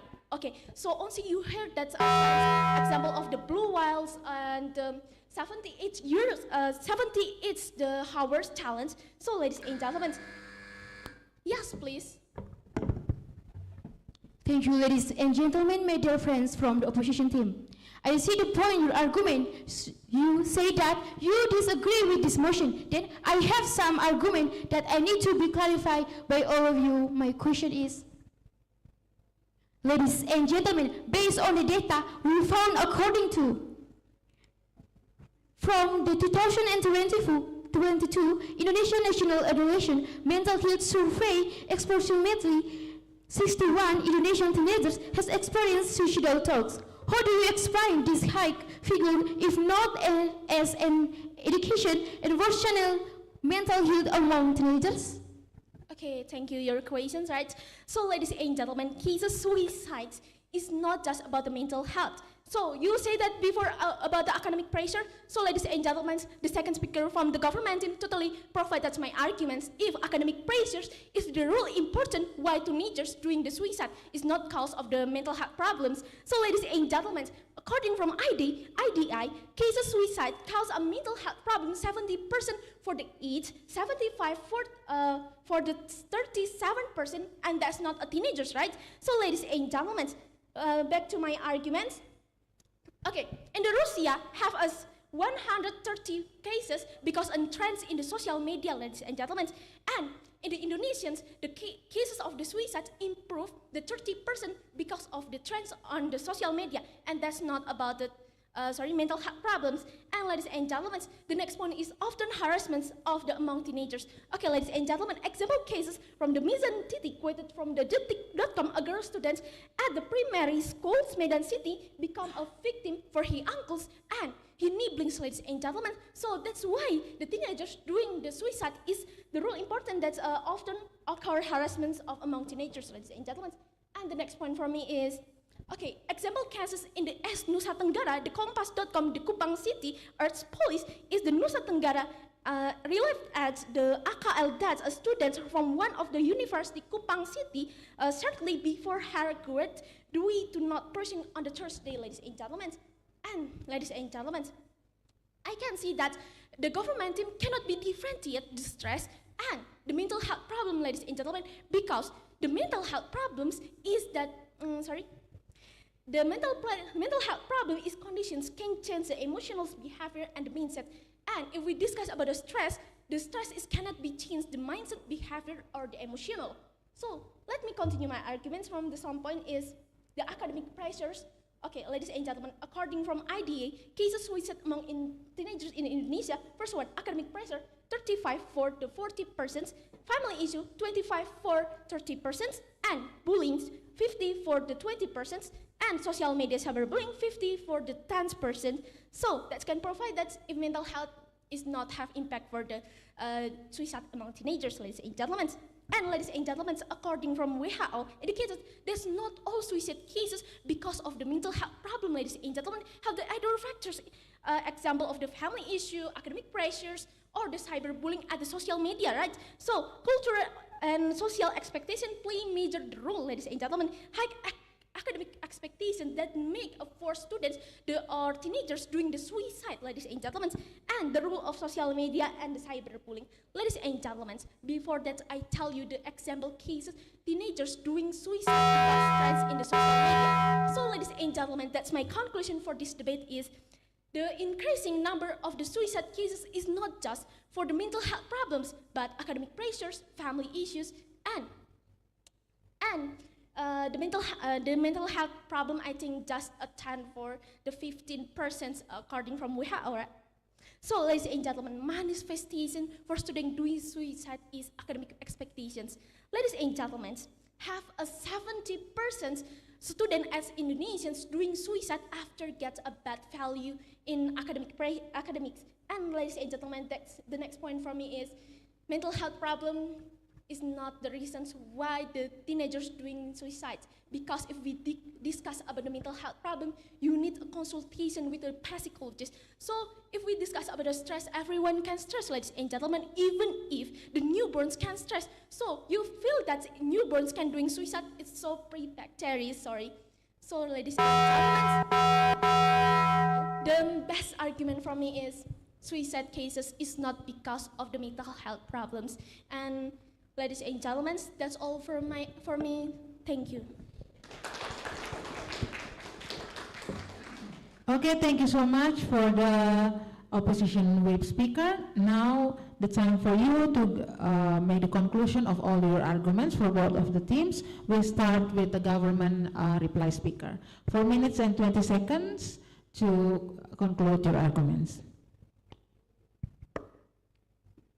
Okay, thanks for the chance given to me.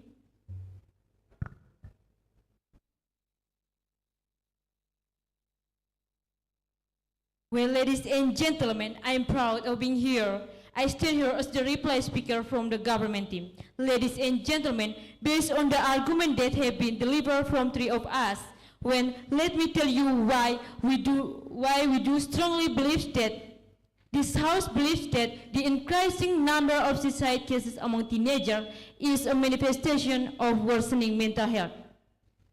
Ladies and gentlemen, we have some argument and data to support our position in today's debate. Here are our arguments and data.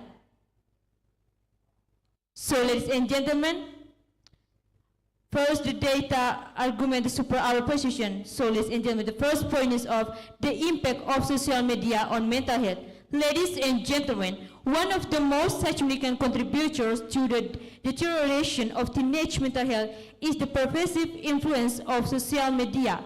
Platforms like Instagram, Facebook, TikTok, and Snapchat have become integral parts of teenage life, but they have also introduced an environment of constant comparison, unrealistic expectation, and cyberbullying. So, ladies and gentlemen, the second point is of academic pressure and expectation. Ladies and gentlemen, in addition to social pressures, academic stress plays a substantial role in the mental health challenge faced by teenagers.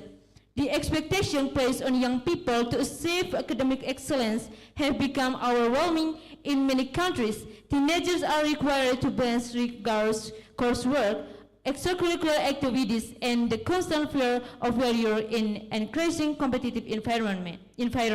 Ladies and gentlemen, again, I want to tell you, we really do agree with this motion. So, ladies and gentlemen, the third point is of lack of mental health support and resource. Ladies and gentlemen, the increasing rate of teenage suicide is also the direct result of insufficient mental health support for young people. In many communities, mental health resources are scarce and there is often lack access to counseling or therapy. Even when mental health professionals are available, they may not be adequately equipped to address the unique challenge faced by teenagers. So, ladies and gentlemen, the next point is of the role of family and societal pressures. Ladies and gentlemen, in many cases, the pressure that teenagers face at home and in society contribute to the deterioration of their mental health.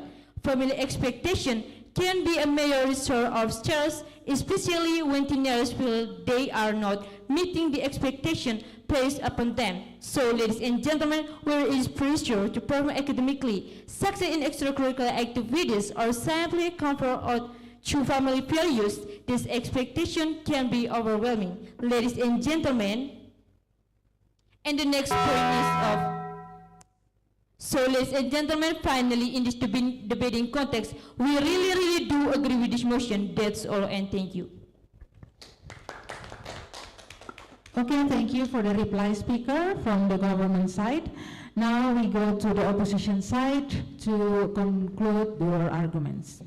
Okay, ladies and gentlemen, before I summarize my argument, I would like to tell you that the increasing number of suicide cases among teenagers is not only about the worsening mental health. As I told you before, according to the Western Michigan University, 80% students doing suicide because they never consultations about their problem with the doctors and gentlemen. However, we cannot self-diagnose ourselves without consultation about the doctor first. And if the doctor has diagnosed that you are having the mental health, then you are. And ladies and gentlemen, cases of suicide among teenagers are the result of complex interactions between mental health conditions and various external factors that often play a much more dominant role. The first thing is because external factors play a very significant role. Teenagers often face heavy external pressures, family conflict, bullying, sexual harassment, academic pressure, and domestic violence. These things can trigger extreme stress and despair even in teenagers and who previously shows no signs of mental disorder disorders, ladies and gentlemen. That means, in many cases, environmental pressure is the main trigger, ladies and gentlemen. The second is social factors and lack of support are also very influential. Teenagers are an age group that is very sensitive to social rejections. When they feel they have no one to talk, they have no one to talk about their problems, are not understood, or as ostracized from social circles, and they can feel alone and worthless. These conditions is not always categorized as a mental disorder, ladies and gentlemen. It clearly increases the risk of suicide. The third is trauma and negative events can be direct triggers. Losing a parent, domestic violence, or being a victim of abuse often leads to impulsive actions without any clinical diagnosis. In certain situations, suicide is a reaction to be unbearable emotional pain, not always the result of a chronic mental conditions. The fourth thing is suicide can also be triggered by cultural pressure and social value system.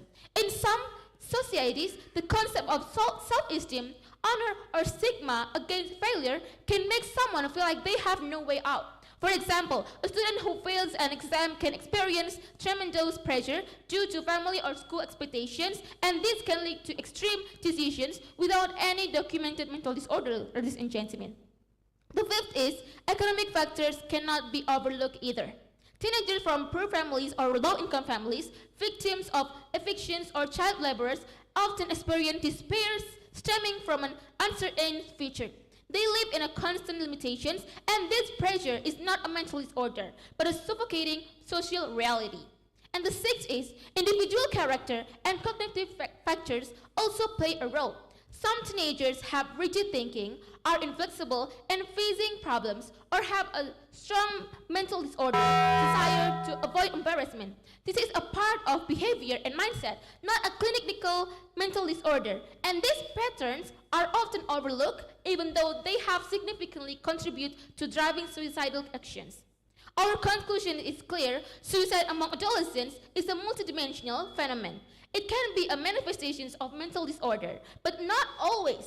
Often external factors such as the environment, the trauma, social pressure, and economic conditions become the main drivers. Simplifying suicide as a result of mental disorder can be misleading and overlook the real need to address our social system. Therefore, we as the government team reject these motions and call for a more comprehensive social and human approach to preventing suicide among teenagers. That's all. Thank you. Okay, thank you so much for the reply speaker from the opposition team. That's the end of the performance. Once again, thank you very much for the amazing performance from both of the team. Please go back to your seat. Please give them an applause.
Okay, ladies and gentlemen, that's the end of our semi-final round. Now we will waiting for the judges to calculate all these points, and then from that we will have four teams who has a higher score, and then we can continue to the grand final. For the adjudicators, we would like to invite you, after calculating all the score, we will have a lunch break.